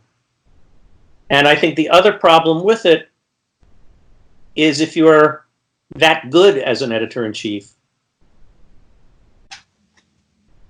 and you start fixing everything that's around you, your subordinate editors begin to create to your desires and to your needs, or trying to double think, what will the boss think of this? And it was the reason I never took the editor-in-chief title when I had the opportunities to. I think I would have been vulnerable to exactly the same thing. Jenette never had that kind of problem because she was not a comic book writer or editor at heart, so she never took possession in the same way. Her view of being editor-in-chief, which is perfectly valid, was to be the guiding spirit and the cheerleader for it all, setting basic policy, basic direction, but not reading every book. Jim would read every issue of Marvel before it went out, make notes, have things fixed, require a change in an ending of an important story. He arguably was right 90% of the time. But it's a very difficult thing to maintain your relationship with the creative people when you're doing that. Right. And you know, some of the problems, some of the people you're talking about didn't leave Marvel because of anything to do with Jim. Jim Starlin, I think, had enormous frustration with Marvel over the way they approached the change in the Copyright Act in the late 70s. And walked away because he didn't agree with their contracts at that point. Right. You know, that's nothing Jim had any control over. Right. True. And you know, some of the other people were just ready for a change. Some left because of some frustration with their editors. We lost some people because of their frustration with editors at DC too. There was certainly a period for a couple of years there where Jim was having a rough time with the talent pool, though. Right. And also, you know, the people kind of went back and forth because, like you mentioned, the DC implosion, people like Tom DeFalco and Larry Hama moved over to Marvel just because there just wasn't as much work at the time. So I guess there's various reasons for these shifts in talent. Now in 81, Saul Harrison leaves DC Comics. What you know, as president, he left. Was this a planned retirement? Were there other factors in his leaving, or was he like, you know, I'm just done, I'm just tired? What led to him leaving? He was 60 years old. He'd been there since the beginning of time. Give the guy a break. Let's count it as retirement. Right. So just a pure retirement. And so then Jenette became both publisher and president, and then you became now just I want to get this title right because I saw in one article it was DC's manager of business affairs, but is that now called the chief operating officer? Are these correct titles? I was carrying the title as manager of business affairs. In modern parlance, basically the job I did over the next 20 years was more or less chief operating officer. You know, Jenette was the chief executive of the company. I was the guy managing the nuts and bolts operations on a day-to-day basis. My title changed about 4 times over the course of that period. Some changes in responsibility, but they were really at the edges. The heart of the job was the same. It was that the company changed as we built it. Yeah, and now things are really kind of shifting. You know, the 80s are beginning, and there's just kind of the younger people like you and Jenette are now more in pushing things toward the future. So first, was it Jenette that promoted you? Did you ask for the position? How did that work? It was absolutely Jenette. I mean, by that time, I'd been working with her on all the business stuff, the contracts, and the rest. And she had given me that job a few months before Saul retired. And when Saul retired, I just inherited a lot of responsibilities that he'd been handling directly. Mm-hmm. And then now Joe Orlando also, he became vice president in 1981 also at the same period of time, right? He got a vice president title, I guess, about a year and a half before I did. But again, those were changes in title, not changes in job. He'd been running the editorial department since late 76, I think. 76. So then you became VP of operations, what, a year and a half after that then? Something like that. As I say, we changed the title a few times, but... I see. So you would say like a lot of the work was kind of the same with maybe a few additional things, but it's more the titles that were more the shifts than in this. Okay. And that's fascinating because I guess, like you said, it was kind of a smaller office and so they got to call people something, I guess. Look, I was a kid. They hadn't thought that the company was important enough to be worth hiring somebody older, more experienced, with more professional credentials. There was not much of a bench in the comic book industry at the time. I had a good working relationship with Jenette. She had faith in me. She advocated for me. It took a while for the title to catch up to what my responsibilities were. It took a while for the pay to catch up. Right, I see. So it's all kind of delayed. I gotcha. But meanwhile, I'm doing the job. Yeah, right. And so then the industry, especially DC Comics, was in transition at this time, and the direct market starts to take off. And so tell us about you and Jenette, getting creators, writers, artists paid royalties on comics. Is it because of this structural shift that now these things are able to happen? Well, a couple of things come together. The market is changing, as you say, and it makes more sense in a comic shop-driven market to pay royalties than it did in a newsstand market. The classic newsstand business, the kid was coming to the newsstand. He was too little to know the names of the writers and artists. He was generally too young to have a specific passion for a specific title. He looked at the covers and said, "Oh, I like Superman. That's Superman and a gorilla. I'll take that one." The perception, fairly or unfairly, was that the creators were fairly generic. In some cases, that was clearly wrong, where you had people who had developed characters, developed properties, or who had a particular take on a book that transformed it. In a lot of cases, it was not an unreasonable proposition. But if you were going to the comic shop world where the kids were a little older and they were coming in with a pull list, with a fanzine, I'll buy anything Frank Miller is doing. Frank certainly was, in circa 1981, probably the most interesting writer emerging at the field at that moment. If you're selling on the basis of a creator's name and particular style, there's a damn good case for paying royalties there. It works that way in most other creative industries. We did some financial maneuvering with the budget that freed up some money to go to the royalties. Jenette, I, Joe Orlando, Dick Giordano had come in by this point.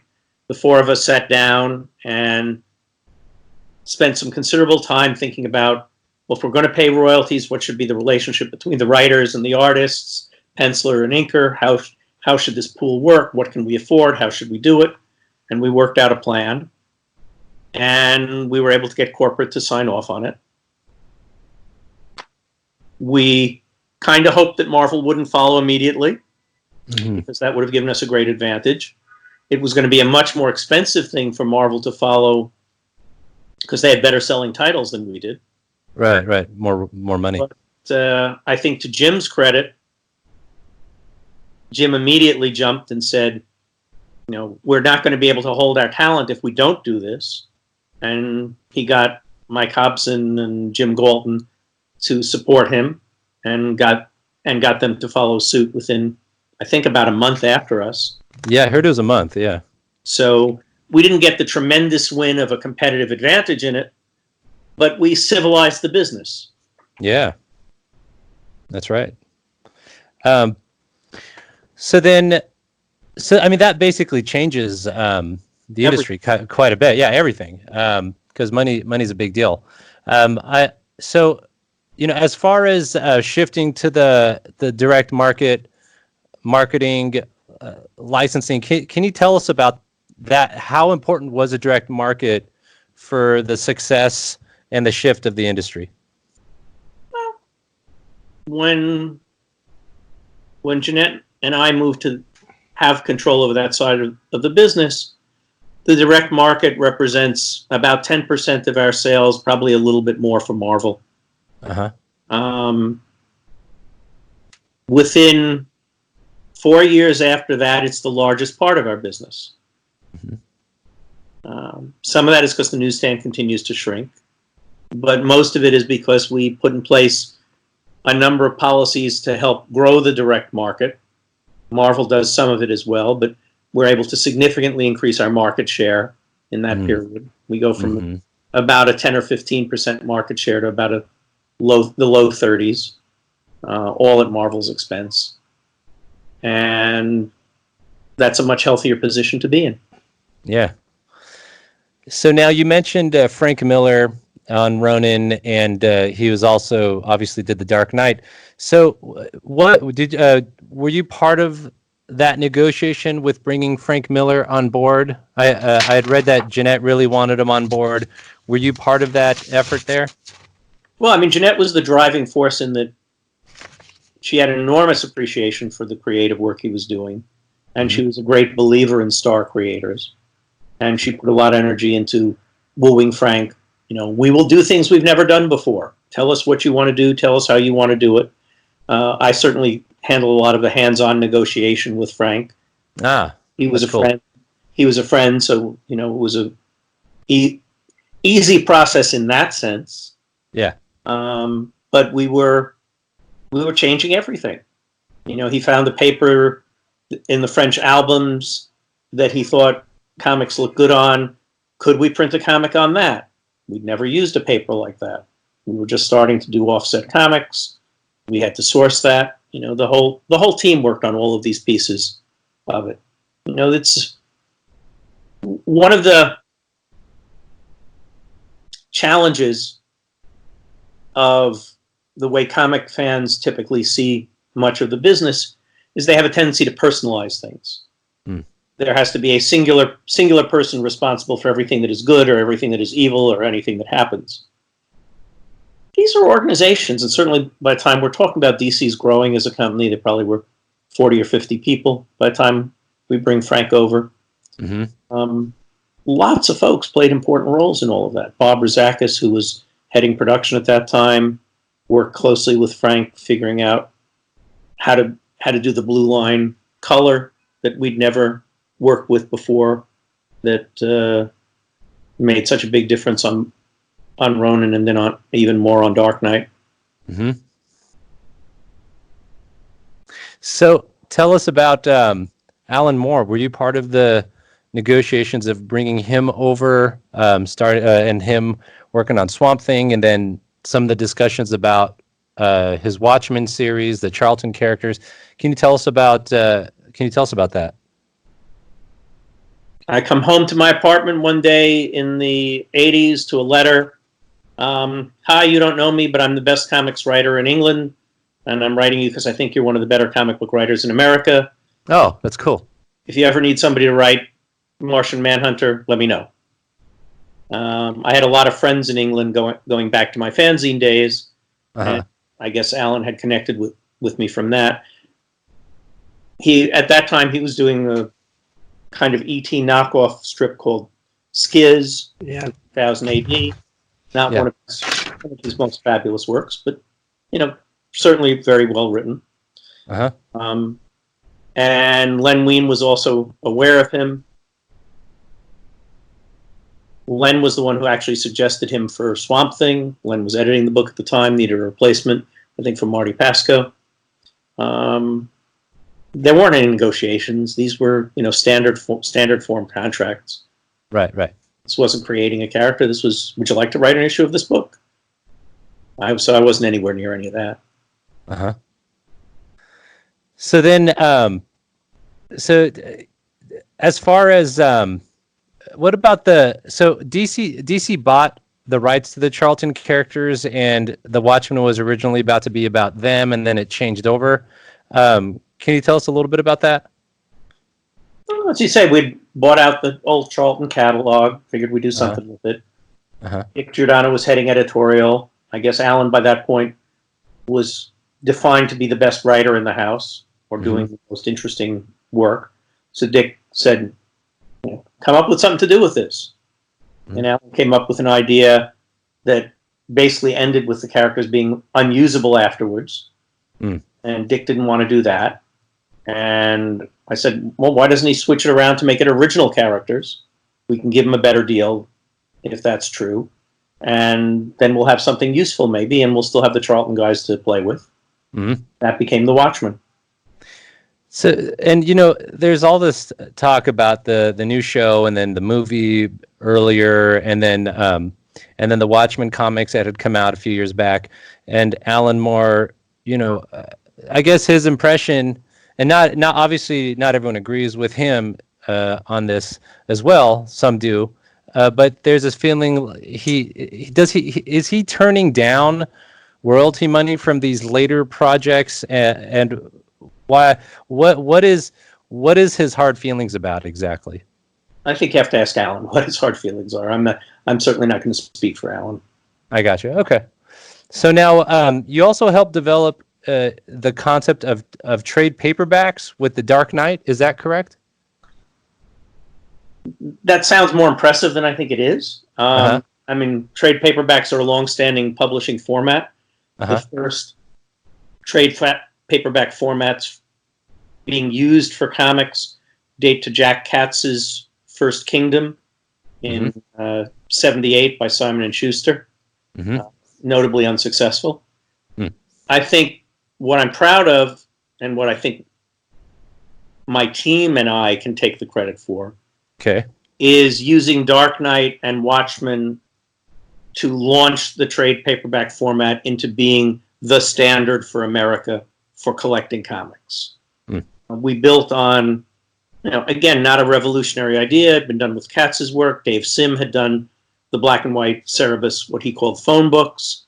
But we really marketed particularly Dark Knight in a uniquely effective way. We did an unusual deal with Warner Books, where we created a co-edition with them, and then a traditional license. So we got, I think it was 70,000 copies out to bookstores, which was just a phenomenal number for anything comics related at that time. It was very successful. And the combined success of Dark Knight, Watchmen, and Mouse from Pantheon, the three of which came out in very close proximity, in that format, really is what created the commercial weight of the graphic novel format in America. Right. Yeah, I mean, that's an industry game changer, because now everything is doing trade. Everything has a trade paperback, 6 issues or 4 issues or whatever. It's the larger part of the business now. Yeah. Then a couple more questions. Then Jim's going to talk about different things you've written. So in 1985, this is Crisis is coming out, and John Byrne was obviously big in Marvel. Whose idea was it to bring John Byrne over to do Superman in 86 or 85, 86? I think it was John's. I mean, we were going to relaunch Superman. A number of creative people pitched. Steve Gerber, I remember, had a pitch in. Carrie Bates and Elliot Magan, I think, jointly had a pitch in. John. think Frank may have pitched one. Not sure if I remember that correctly. Mm-hmm. And my role in that, I remember being tasked to create the list of what could and couldn't change in the Superman mythology, and doing a memo that sadly I did not preserve a copy of, saying sort of these are the things that have to remain the same. Mm-hmm. And Jenette made the decision ultimately that John was the best pitch, and that was what she wanted to bet on. Mm-hmm. Now, were you part of the negotiations with Will Eisner to publish some of his work? I probably was the only person involved in those. Uh-huh. Will was someone I respected greatly, knew for many years, and that was certainly a passion project for me. Mm-hmm. And what was he like?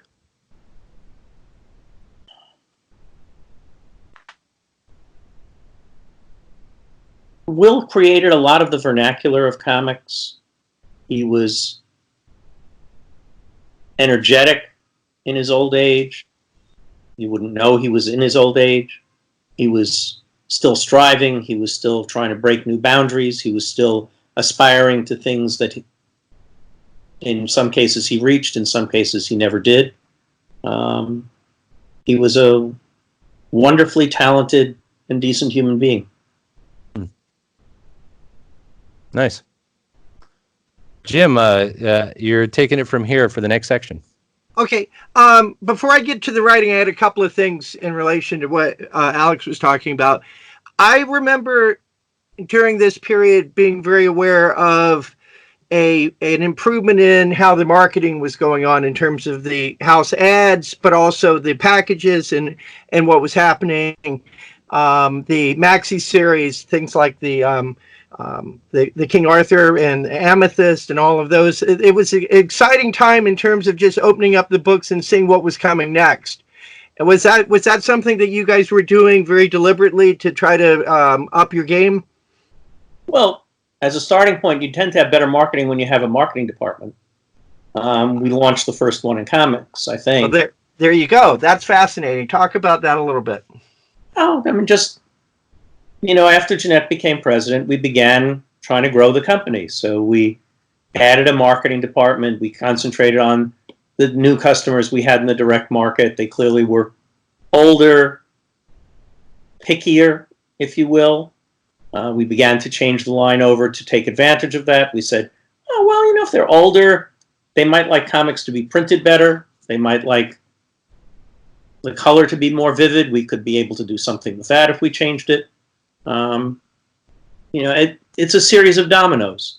So some of what you're talking about were changes in marketing. Some of it were changes in production. I mean, I remember being there late at night in Montreal for the press check for Camelot 3000 #1, our first original offset book, as we were learning how to use this new press and carrying it through. I did many fewer press checks in the years following than Bob Rozakis, who headed production, or Allison Gill, who would take over for him eventually. But I was there for that first one. We added our own licensing department to work with the sister company that was our licensing agent, to create the first style guides for the characters. We were trying to grow in 100 different ways. And some of them were things I was very involved in. Some of them were things I was involved in for a moment along the way. Some of them I, watched happen from a distance. I want to talk about during this period of time, basically in the 80s, for almost the entirety of the 80s, you were writing Legion of Superheroes and became a real fan favorite at this point. And Legion of Superheroes had a fan following that was different from any they had ever had before, wouldn't you say? It was different, but it wasn't larger. I mean, remember that in the early 60s, before the Batman show, Legion's outselling Batman. Maybe that's because there's a guy with a red S on his shirt in it. But this had been a very successful book in the early 60s. I mean, I'm very proud of my work on Legion. That run you're talking about was generally DC's second most profitable book during that period after Teen Titans, and leaving out the special things like Dark Knight or Ronin, the event books, if you will. But as a regular monthly book, it was the #2 book in the line, and it's remembered very fondly by people. The Great Darkness saga has been almost continuously in print. I just saw something that they're just about to do a new edition of it in France. What? 40 years later, almost? I would never have expected any of this stuff to have survived that long. And the old Legion fans that liked the earlier stuff, they embraced it, and you created an entirely new generation, the same people that were reading the Titans and the X-Men. They became fascinated with these characters. So it really was it was a major moment for the Legion, I think. I think that's fair. What were some of the, besides obviously the Darkseid saga, what were some of the things that you did that you're the proudest of in relation to that mythos? One was just getting 100 issues sequentially without fill-ins. When I came back on the book, I really felt I had not done it as well as I should have the first time out. And I committed myself to, as long as I was on it, it was going to be an uninterrupted run. I was going to get it done. And I basically managed that. What about characters and death of characters, new characters? Talk about characters that you and choices that you made during this time.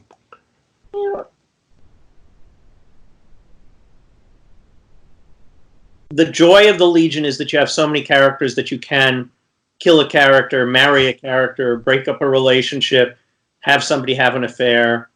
I'm proud of the diversity of what we did, which is not at all diverse by the modern standards, but was diverse for the time. Sure. The relationship between Shrinking Violet and Lightning Lass was a very early, clear LBGTQ relationship in superhero comics. Did you get much blowback from that? Nope. I mean, part of it is nothing happens on screen. You have to read it into it. It's very clearly there, but it's implied rather than screamed out at you. Now, a gay Legionnaire. I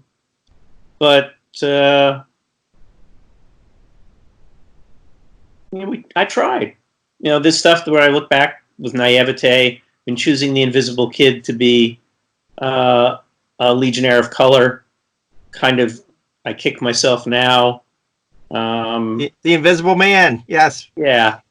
Really? You should have been a little better read on that, buddy. But nonetheless, he was there. Nonetheless, we introduced genuinely alien characters. I still get a big kick out of Quizlet, who I think is as alien as anybody who's ever belonged to a superhero group. Love Quizlet. So I think we were a little bit ahead of our time. Obviously, a lot of it was Keith as well.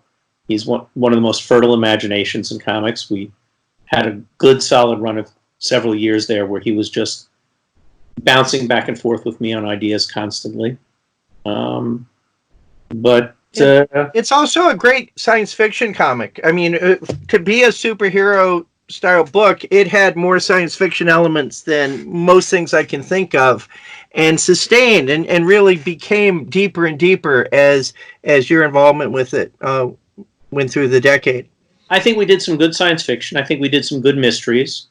First time I met Brad Meltzer, who had grown up reading the book, he started on me saying, I know they say Great Darkness was your big one, but I think Universal Project was a better story. And I actually, technically, I agree with him. I think it's certainly a better mystery story.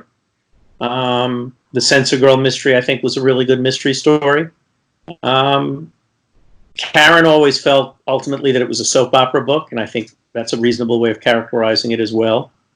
I was very lucky to have her as the editor for most of my run. She's an extraordinary editor. And that's true to the very origins of the strip as well, because you had going all the way back to the originals, where you'd have Starboy kill somebody and be kicked out, and Dream Girl. There were always romances, and there was always drama. When you only think of Marvel as being the person doing that, Legion was always a to some degree a soap opera book. A little bit. Again, the size of the cast made it easier to do that. I enjoyed doing that tremendously. It's if I would have kept writing if I had kept writing, but it had reached the point my two older kids were 2 and 4, and the writing was the weekend job, and I wanted to be out on the soccer field with them or driving my daughter to the dance class or whatever, and that was more important at that point. Now, once Crisis took place, that had to be a huge challenge, wasn't it? To try to keep Legion with all of those changes. Oh, basically just losing the Superman mythology out of the Legion. That really was the only challenge, but which I think hurt the book. But if you'd hurt Legion a little bit and you improved Superman the way John did, that was absolutely the right decision to be made. Mm-hmm. So you were happy with the changes that Byrne made? The publisher half of me was incredibly happy. The writer half of me was not. But the publisher gets to overrule the writer. Right. There you go. Was that ever besides that instance, were there other times where you had that internal conflict between what you wanted as a writer and also even going back to being a fan versus what you knew to be the right publishing decision? Sure. I think almost any writer, when the company says, we're doing a giant crossover and you have to have monkeys in it in this month. If you're not the writer who came up with the monkey, you're frustrated by it. Okay, I think I can figure out a way to stuff a goddamn monkey in. And sometimes those stories came out fine, and sometimes those stories were pretty lame. Mine or other people's. I don't think mine were any better or any worse than any of the other guys. But the publisher's always really happy because he knows he's going to sell some more copies. And when you were doing an almost 10-year run on Legion, were there times where you felt tired and you kept going, or was it always just one idea after another and it was you could have continued running on it in terms of inspiration if you hadn't decided to you had too many other responsibilities? I can't tell you that I would have succeeded in being equally inspired for another 10 years, but I don't think if I hadn't had the other aspects of my life, I don't think I would have given it up. Oh, that's great. Chris made it for 17 years. Still jealous. And let's talk about Giffen's contribution, because I know he was listed as co-plotter. And I know it's not like the two of you sat together and plotted it out, but you believe that his contribution nevertheless deserved that status. When comics are done collaboratively and it works, it's very hard to draw the boundary line. When you have all these debates, Stan versus Jack, Stan versus Steve, and you look back and you try to separate the contribution of the two people. I wasn't involved in any of that work, obviously, but I was friendly with all three of them. I can occasionally look at it and say, here's Stan's hand, here's Jack's hand, here's Steve's hand. I see the way they think. But you can't sit there and parse it. And half the time, the people involved can't parse it. There were any number of instances with Keith where I would suggest one thing, he'd suggest another. I'd come back with something that was reacting to what he had suggested, to what I had in reaction to what I had said, and the final thing really wasn't mine, wasn't his, was just a thing that lived and breathed of its own. He would occasionally ignore my typed plot for an issue for a page or two, draw a scene that had nothing to do with what I had written there, and I would dialogue it, ignoring his liner notes as something entirely different again. But we were in harmony enough in our basic conceptions of the characters, the basic tonality of the material, that the stuff came out wonderfully. Right. And that's a fabulous feeling. Mm-hmm. I'm going to, just in the interest of time, I'm going to turn it back over to Alex in just a minute, but I do want to ask you about your other collaboration with Steve Ditko in Adventure, and that would be Starman. Did you get to know Steve Ditko very well during this process? Oh, I know Steve going back, obviously before Stalker, when he was doing mystery stories for Joe, so I knew him for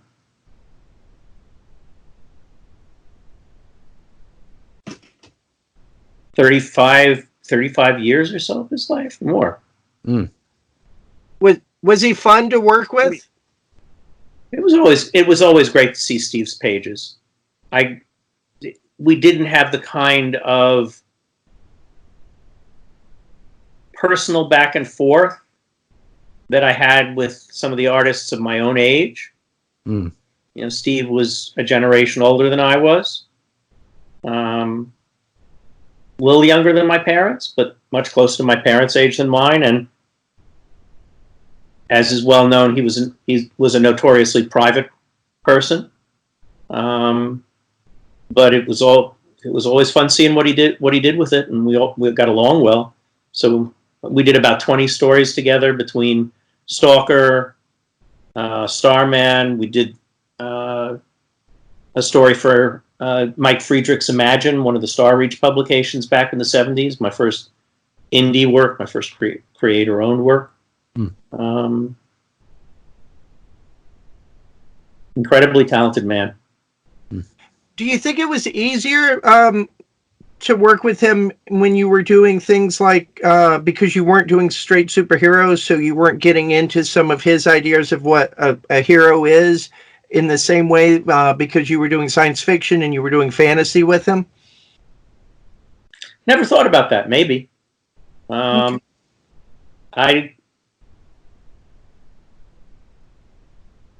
I don't know if his problems with Stan were about what a hero is per se, or what else was in the mix. I think it's pretty distant backseat driving for us to try and figure out what went wrong in that relationship. Sure. I was more thinking of Hawk and Dove, actually, and what a hard assignment that must have been to work together with. Yeah, I mean, Steve was not in great health, as I understand it, at that point, and so he wasn't able to stick with it for a long time. So I'm not sure what went on there. Yeah. There's a lot of interesting ideas in that material, but I think it. You know, one of the things that we don't have a window into as fans of the material is what's going on in the lives of the people. And you don't do your best work when your life is going through a challenging period, with health, family, and every one of the great creators whose work we love had mishigas. And sometimes that turned into their best work. I didn't know that Will's daughter had died of leukemia till I think it was 20 years after I first read Contract with God. He was very private about it. I still remember sitting at the Princeton Club at dinner with him and Anne, and hearing the story for the first time, and my jaw dropping. Sometimes your pain turns into your best work, and sometimes it doesn't. Sometimes it's really hard to work when you're not at your best. And I think, as I understand it, the Hawk and Dove and Creeper came at a time when Steve was having some real health challenges. Right. Okay, Alex, back to you. 1989. 89. So Time and Warner merged, and DC is part of Warner Brothers as far as the movie studio. Did that change the way DC was processing or putting comics out? Was there more connection with Hollywood people? Because, the Batman movie coming out around this time as well. Tell us about that. Well, we were an odd company in terms of playing 52-card pickup. So should it be in the publishing division with Time? Should it move over to Warner Brothers? The big money was clearly in the movie and in the associated licensing, so the decision was made to move us to the Warner Brothers side. A lot of work for the next few months, changing some payroll systems, changing some salary structures, explaining our business to our new bosses. In general, they were very supportive. We had the good luck of working for some very good people there, as we had good luck working for Bill Sarnoff at Warner Publishing for the previous 20 years, I guess, almost 20 years. Mm-hmm. A lot of it, but a lot changed, including the resources that were available to us. I remember the first time my new bosses visited the DC offices and walked through, and it was Sandy Reisenbach, who was the direct guy we were reporting to, and the woman who was heading HR, Adrian Gary, who was doing a lot of work with us on the transition. And the expression on their faces as they walked through was like parents walking through a college dorm. It was just, we spend all this money and you're living like this? That's funny. Who are you guys? And suddenly we found ourselves looking for better office space and hiring more people and having more resources available to us. Mm-hmm. That helped tremendously with our growth over the next batch of years. I gotcha. So this is around the time when the titles start to change again, because Jenette was editor-in-chief as well as president, but then she stepped down as publisher, but then you were executive vice president and publisher, right? Well, when we moved over to Warner Brothers, was a moment to sort of reassess. We looked at what the jobs we were actually doing, and we felt that she was better described as president and editor-in-chief, and I was better described as executive vice president and publisher. Okay. Still basically chief executive and chief operating officer. She was concentrating on getting the movies and TV shows made and setting broad picture editorial policy or running some extraordinary special projects over the next batch of years. She was always great at things like that, things like our Landmine comics that no one else in the world would have pulled off. Mm-hmm. And I was running the nuts and bolts of the business. That also was kind of consistent with the way a lot of the Warner Brothers divisions ran, because a lot of them had a top creative person and then a nuts and bolts business person. So that's the division. Okay. Yeah, that makes sense. That's interesting, and that's why it all kind of happened around that same time then. Yeah. So then let's go. So we're going to the 90s, and so Image Comics, Marvel bankruptcy in the 90s. What was your impression of those industry changes? And you running the nuts and bolts of the company to keep DC safe from as much of the impact and maintain as much of the market share as possible. What was the overall discussion of that in the 90s? 90s is a long time with a lot of life. I mean, some of the key points in that, maybe the founding of Image was something we had expected for a long time. We had looked at the United Artists model, which is basically what that was originally, And actually, we first expected that to happen with Chaikin and Simonson and Starlin, who were hanging out a lot together and certainly were guys who were capable of it. We were probably a little naive in thinking it at the time because we hadn't focused on the need for the money to invest in something like that. And it was the money that the Image guys had made off some of the terrific speculator successes, X-Men 1, Spider-Man 1, at that time, that enabled it to finally happen.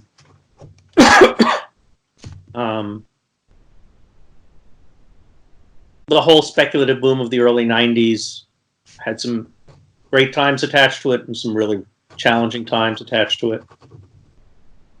The Marvel bankruptcy wasn't so much an issue as much as the Heroes World decision, which distribution system, and I spent the next 6 or 7 months of my life doing not much else but figure out how to build a distribution system that could work for the next couple of decades. Working with a team both from within DC and a couple of lawyers from the Warner Brothers side, but DC people like Bruce Bristow, Bob Wayne, Lillian Lasterson made tremendous contributions. And we used the fact that we were playing 52 card pickup to restructure the business in a way that made the growth in the graphic novel much, much more likely to happen. And really to make sure that the industry survived and thrived. We were at some real risk at that point. Yeah. So at the same time in the 90s, 1993 Vertigo, that was a game changer as far as brand creation, creators. A lot of the British people coming in from the 2000 AD world. Karen Berger was assisted you as an editor in the late 70s. Talk about her creation of Vertigo, and what was your role or impression of that? Well, I hired Karen as a kid, fresh out of college. I'm only about a year older, but I was 5 or 6 years more experienced at that point. Maybe more than that, because I had started so young. Yeah. She was not a comic fan, so when she began to edit, she really tried to create comics that she wanted to read and hoped that they would find an audience, and in fact they did. And she turned into, I would argue, the best editor of her generation in comics. By the late 80s, early 90s, it was very clear that there was an identifiable flavor to her work that customers were responding to. So going with an imprint approach made sense, and we offered her the opportunity to switch over to an imprint, give up doing the more traditional DC stuff that she'd been doing up until that point. And she built it from there. There were a bunch of decisions that I was involved in that process, whether we were going to put the DC bullet on it, whether we were going to put the DC name on it, how we were going to put it, which names we were going to use. But the heart of what worked was what Karen did. The rest of us get credit for identifying it, for supporting her in the process, occasionally for arguing with her when she hit maybe what was a boundary point that was arguable. But the heart of the success is all hers. So then in 2001, it's kind of a big year, 2001, 2002 era. You won an Inkpot around this time. 9/11 has some impact on just New York in general. And Jenette left, and you became president and publisher. So tell us about the mood of that time. Why did Jenette leave, and you becoming president and publisher? Well, again, I'll let Jenette speak for herself. I'm not going to speak for other people about their lives. But I was given the opportunity to run the company, and as I said before, I didn't like the title editor-in-chief. I didn't think it was good for me, and I didn't think me carrying it would be very good for the company. I see. And I didn't want to disassociate myself with what I had accomplished in the previous dozen or so years as publisher. So I used the president and publisher version of the title. Also to show that I was still staying fully connected to the publishing side of the business. When Jenette had really handled the movie and TV creative, and I suddenly was inheriting that, it was not something I was anxious to do or something that I thought went to the heart of my skills or the lifestyle I wanted to have. So it was a way of maybe keeping myself more connected to the comics.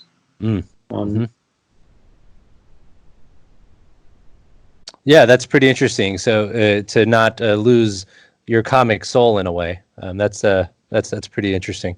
So then, did you have any involvement with the Christopher Nolan Batman films, Zack Snyder films, any of those movies? What kind of interaction or role did you have in those? Well, so I was Chris's primary contact at DC through, both of the first two and a piece of the third Batman movie were on my watch. By the time Zack got started up, we'd hired Gregory Novak to be our movie and TV guy, so he was probably the primary, but I still interacted with that a reasonable amount. Did you have any involvement also in the animated films, like the Bruce Timm involved stuff? Sure. Yeah, tell us about that, about your role in that. It's hard. What is your role?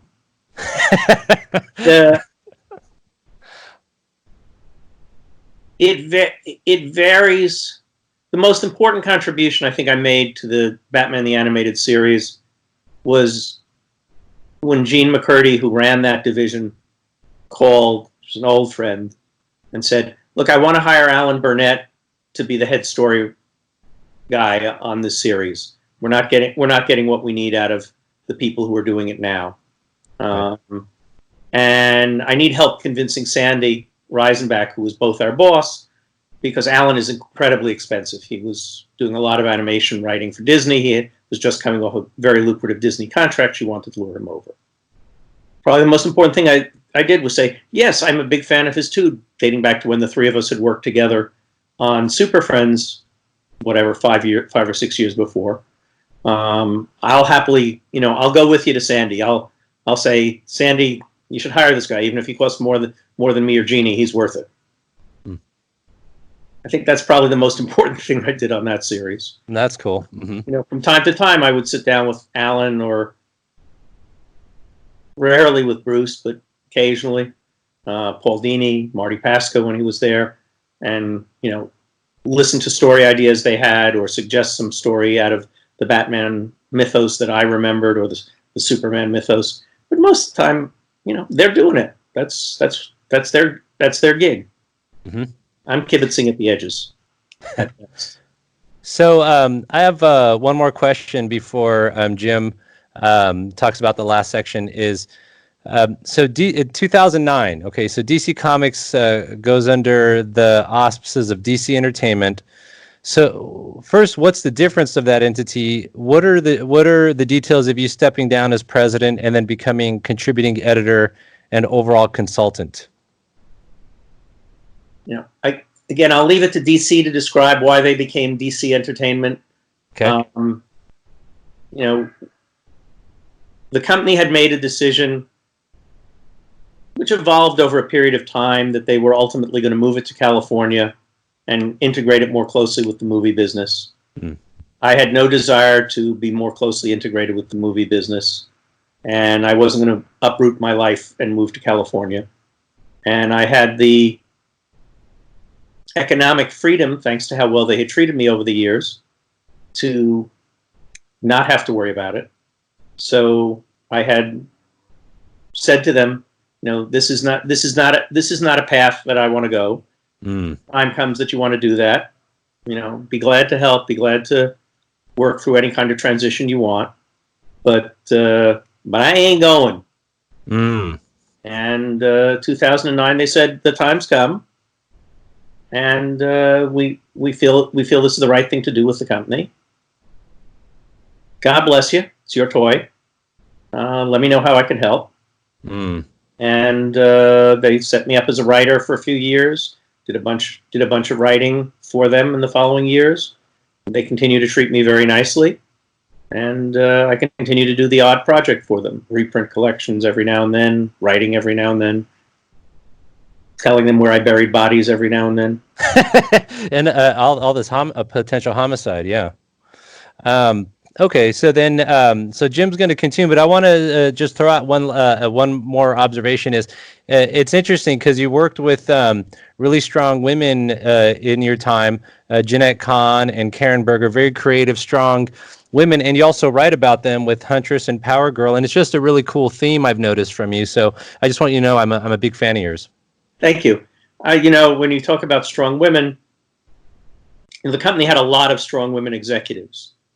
Chantal Dolnice, who headed International for many years, Business Affairs for a number of years, one of the smartest people I ever worked with, terrific publishing person. Cheryl Rubin, who ran our licensing department for any number of years. Terry Cunningham, who ran editorial administration. We had a lot of strong women. Part of that was because Jenette was sort of a flag flying, right? If you go back to the 1970s, women executives were relatively rare. And the fact that we had a woman leader said, hey, you can come here. Cheryl's predecessor, Mary Mobus Yedlin, before her, was an early, strong woman executive hire in the company. Mm-hmm. That's awesome. I'm proud to say that, generally speaking, when I would run the numbers to test, our payroll was pretty much 50-50 by gender. Some of that was obviously helped by Jenette being a significant weight on that side of the scale, but she was not sufficient to do it all by herself. We had women in a lot of serious positions for a long time, and that was an important part of the company's success. Mm-hmm. We weren't as diverse as I would hope a company could be, ultimately. But we were more diverse than a lot of companies at our time, and we certainly worked at it. Mm-hmm. Jim. There, am I on? You are on. Okay, yep. All right. Going way back in time in terms of that, I'm just curious, was Dorothy Woolfolk gone by the time you were hanging around the hallways? I met Dorothy a couple of times in the hall when I was doing the fanzine. I don't think we ever had a really long conversation. I knew her ex, Bill Woolfolk, the writer, better in later years, and got to meet her daughter, who was a great prose novelist in her own right. Because the impression I got was that ultimately, when she was doing Lois Lane and some of those books, when she was editing, that it maybe wasn't the best environment or the easiest environment for a woman to work in. Although they made an effort by putting her there, but that she wasn't always treated perfectly. I wondered if you had any thoughts on that. I was a kid. I probably wouldn't have noticed. Yeah. But I don't remember any stories about Dorothy particularly feeling like she wasn't being treated well because she was a woman. I think it was a really difficult environment because comics weren't doing well. And in particular, the comics she was predominantly in charge of, the romance comics, were dying for broad cultural reasons that I don't think any editor, no matter how brilliant, could have resolved. The other media were beginning to depict romance and sexuality in very direct and vivid forms. And I think there was universal wisdom that if the comics tried that with the drawn image, we'd be on the evening news every night with, oh my God, look at the dirty pictures they're showing the children. Sure. And I think the romance comics were caught between a need to modernize and an impossibility of modernizing. And Whether Dorothy could have done that creatively or not, I don't have an opinion on. But I think it was an almost impossible task. Okay.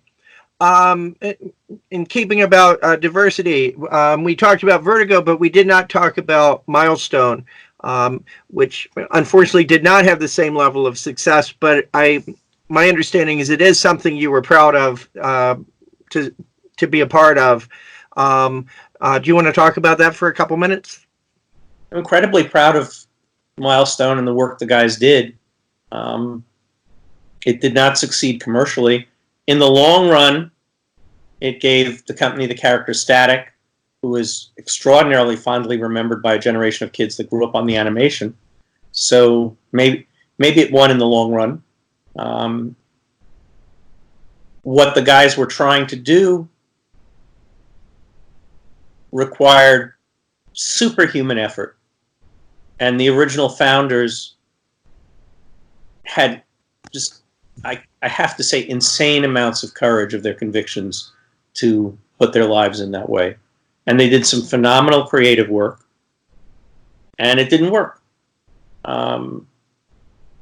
There's no way of telling at two extremes whether it didn't work because a certain number of people weren't interested in buying characters of color at that point, or at the other extreme, the unique style of coloring they picked to use because they wanted to try to find a way to do people of all different shades in an era just before computer coloring came online as a regular way to do that,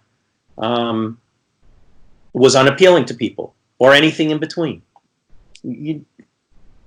Unfortunately, comics don't generate enough revenue to support the kind of market research budget where you can really find out why you succeed or why you fail most of the time. And then another thing I wanted to ask you about was the weekly series 52. That seemed like a relatively daring project to put out and to actually pull off, and you guys did it spectacularly. Were you hesitant to go forward with that, or were you confident it was going to work? Well, I mean, I think it's probably one of the rare instances where I'm at fault for an editorial project. Dan came up, I guess Dan and Jeff. Dan liked to make presentations on easels at that point, and sketched out this whole presentation for this Crisis series he was doing, and then said, and then we're going to jump ahead a year. And there were a bunch of good ideas in it. There were a bunch of things I didn't quite agree with, but that's the usual. It's his job, not mine. But I really reacted negatively to the idea of jumping ahead a year, and I said, look, that's been done, and it doesn't usually pay off. If you're going to do it, you should do something new. And at that point, 24 was a fairly recent phenomenon on television, and I threw out the idea of, if you're going to jump ahead a year, maybe do something that tells the story of that year in sort of real time. Maybe do something like 52 weeks. And he grabbed the easel and ran out of the office and said, got it, let me figure it out. And it was one of the first times, maybe the first time, that the sort of writer's room approach that was very common in television already was brought to comics. And Dan came up with this whole writer's room-based theory of working with Jeff and Grant and Keith and was it Wade who was the other one on it? Yeah, and Morrison was around too, wasn't he? Yeah, I said Grant. Yeah. Oh, okay. Oh, I'm sorry. Yes. And he got that group together, and he figured out a way to make that work in a system that had not previously, and that's really to his credit. I didn't build any of that or touch any of that. And boy, those covers were something too. We had a lot of talented people at DC. I mean, they still do. I'm just speaking from my time. I'm incredibly proud of the team we had. Yeah, we've been lucky enough to talk to people like Tim Sale and Mark Chiarello, and it's amazing the talent that you guys had. Yep. Can we talk about New 52 for just a minute? Do you have thoughts on that? Not my job. What's that? Not my job, Chief. Okay. That's their turn. All right. I'll leave that alone. Let's talk about the comics that you did do after 2009. It seems like, although they say you can't go home again, you went home on a couple of projects. You did a Huntress book, and you returned to the Legion of Superheroes. Yeah, I don't look at some of that stuff as being my best. It's certainly not my best Legion run. Many factors. Some of it being just I was rusty after 20 years of not writing on a regular basis. Some of it that changes in the direction that the line was going through at the time. There's just a few areas. We were talking about the writing, and you were saying that some of that you were a little rusty. You got pretty good, actually very good notices for when you did the different Dr. Fate, though, didn't you? Yeah, I was really happy the New York Public Library put on some list of best YA graphic novels for the first one. I mean, Sonny Liu is, again, an extraordinary person to collaborate with, so that was great fun. It's a collaborative medium. When it's good, it's 1 and 1 equals 3. Mm-hmm. Now, I know I want to do your non-DC stuff in a minute, but I wanted to cover a couple of other. You have some other roles besides executive and writer. There's a historian aspect to you because you did do the DC history book, correct?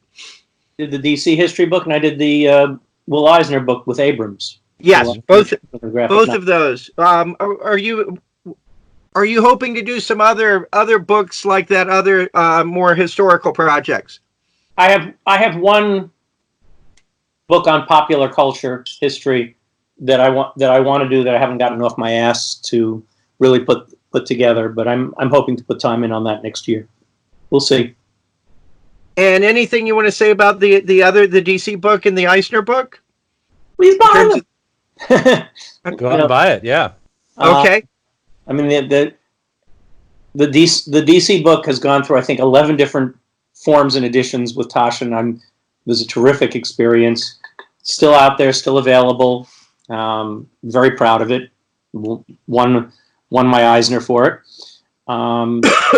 The Eisner book, on the other hand, came out from Abrams and didn't do any gigantic numbers. It probably sold a little better than my fanzine did towards the end of my fanzine days. Okay.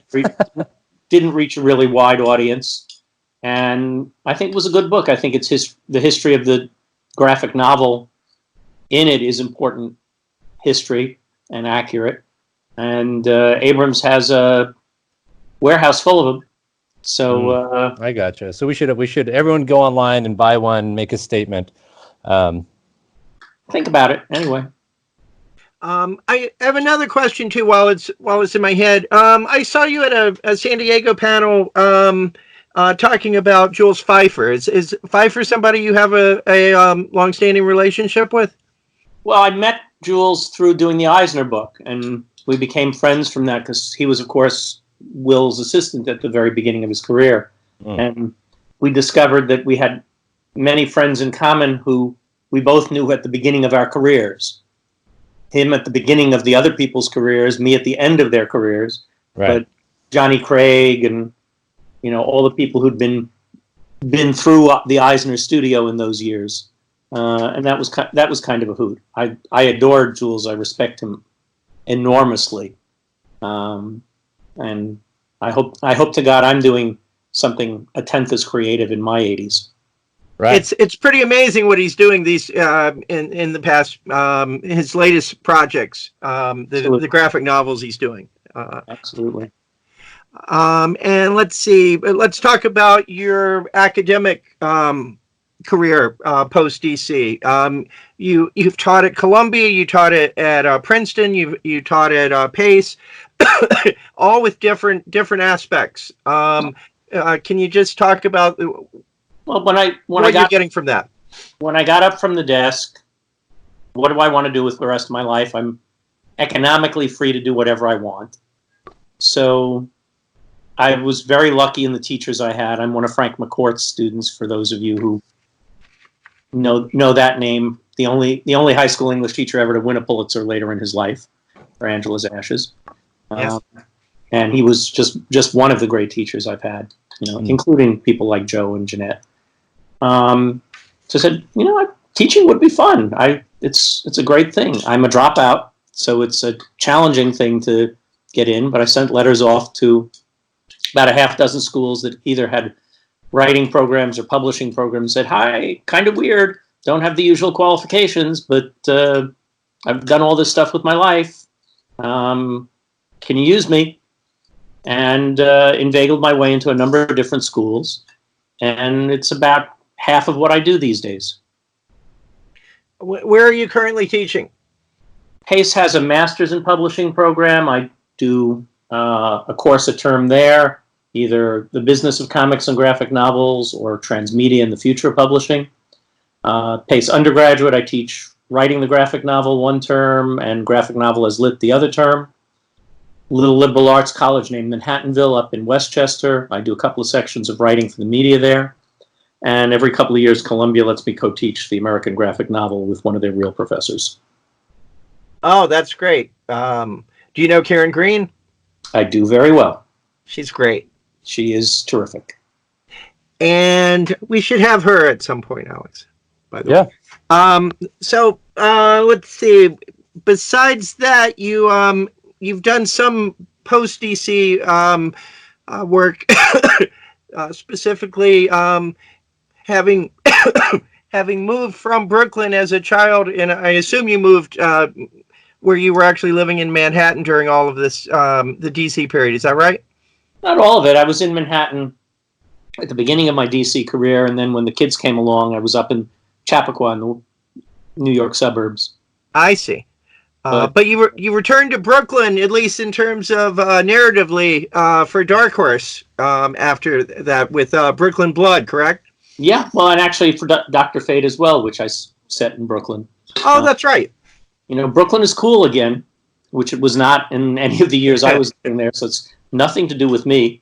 When my daughter moved to Brooklyn after college, it was, we worked so hard to get out of Brooklyn. Why are you moving there? It's not the same place, Dad. And she's absolutely right. It's really an amazing multicultural place now, and it's a great setting for story. And let's talk about your. You have a new book that's coming out in just a few weeks, correct? Right before Christmas, I think December 18th, the first issue of The Visitor from Valiant, which is again an interesting mixture of a mystery story, a science fiction story, and the atmospherics of a superhero story.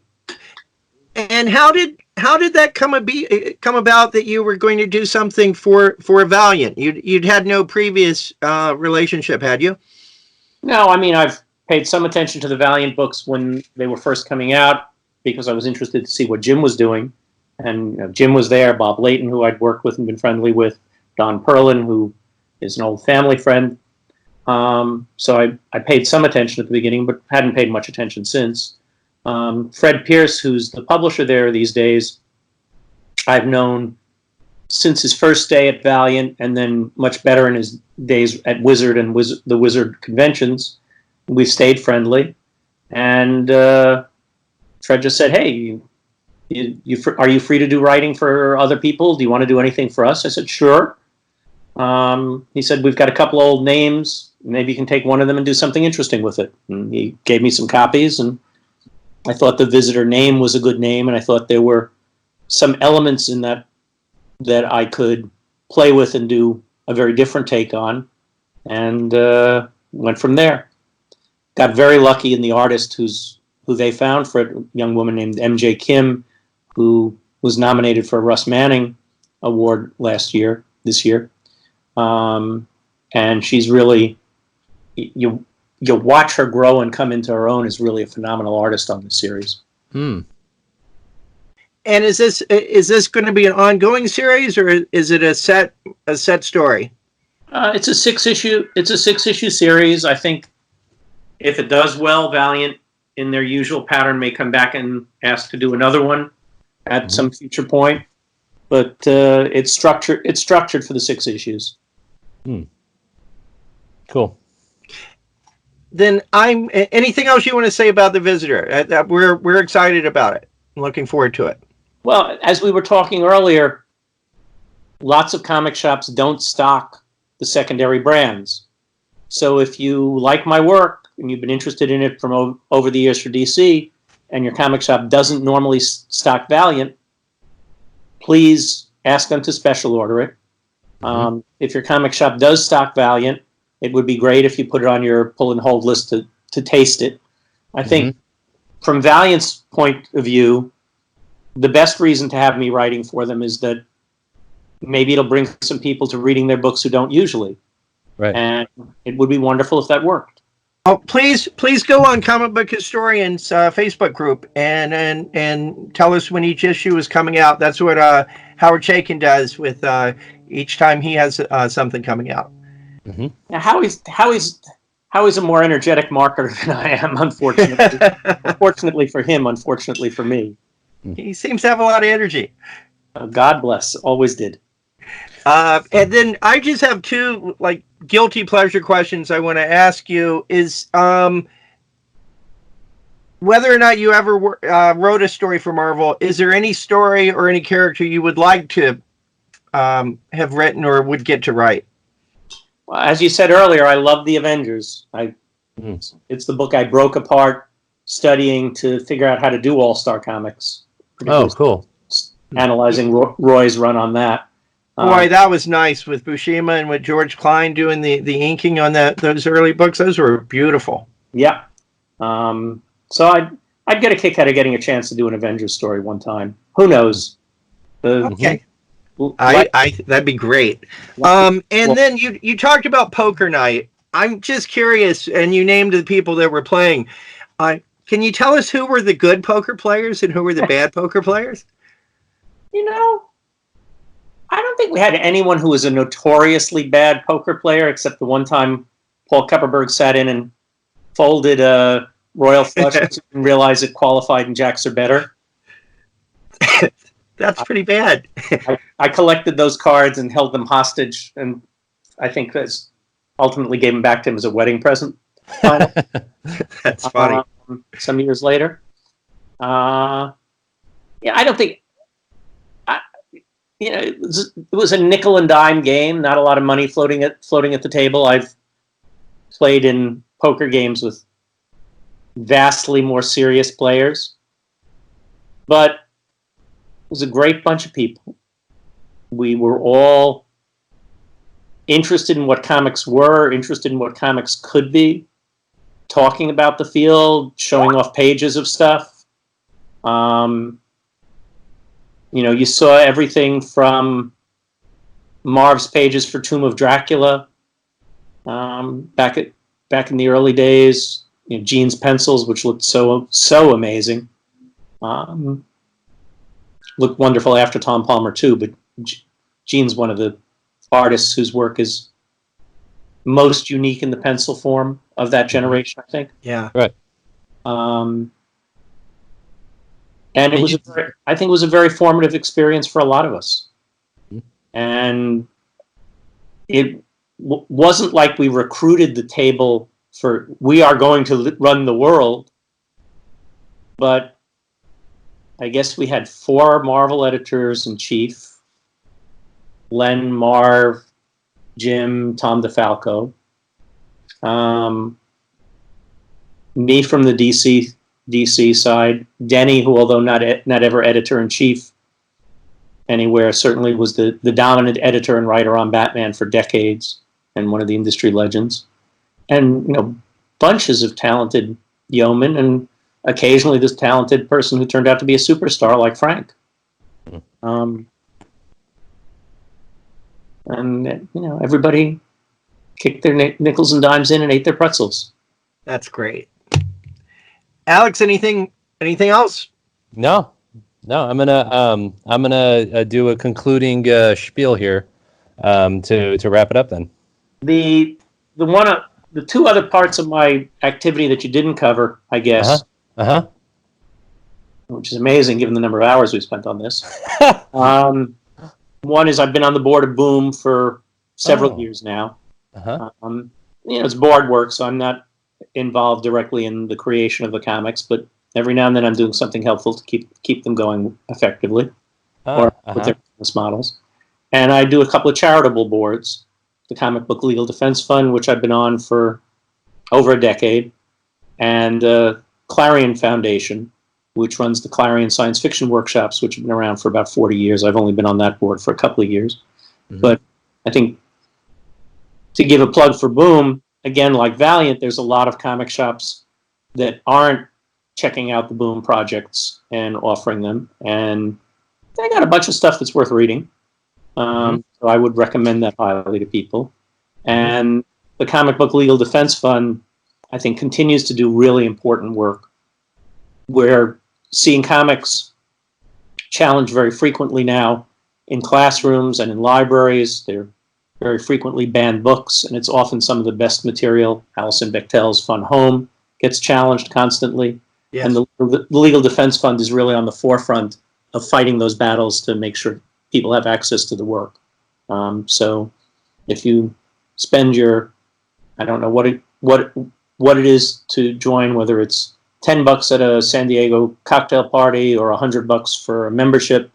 But if you're kicking in a couple of bucks to the Legal Defense Fund, I would argue that that's money going back to the comic book business in a very effective way. Actually, that's where me and Jim first met years ago, was at the CBLDF meeting in San Diego Comic-Con.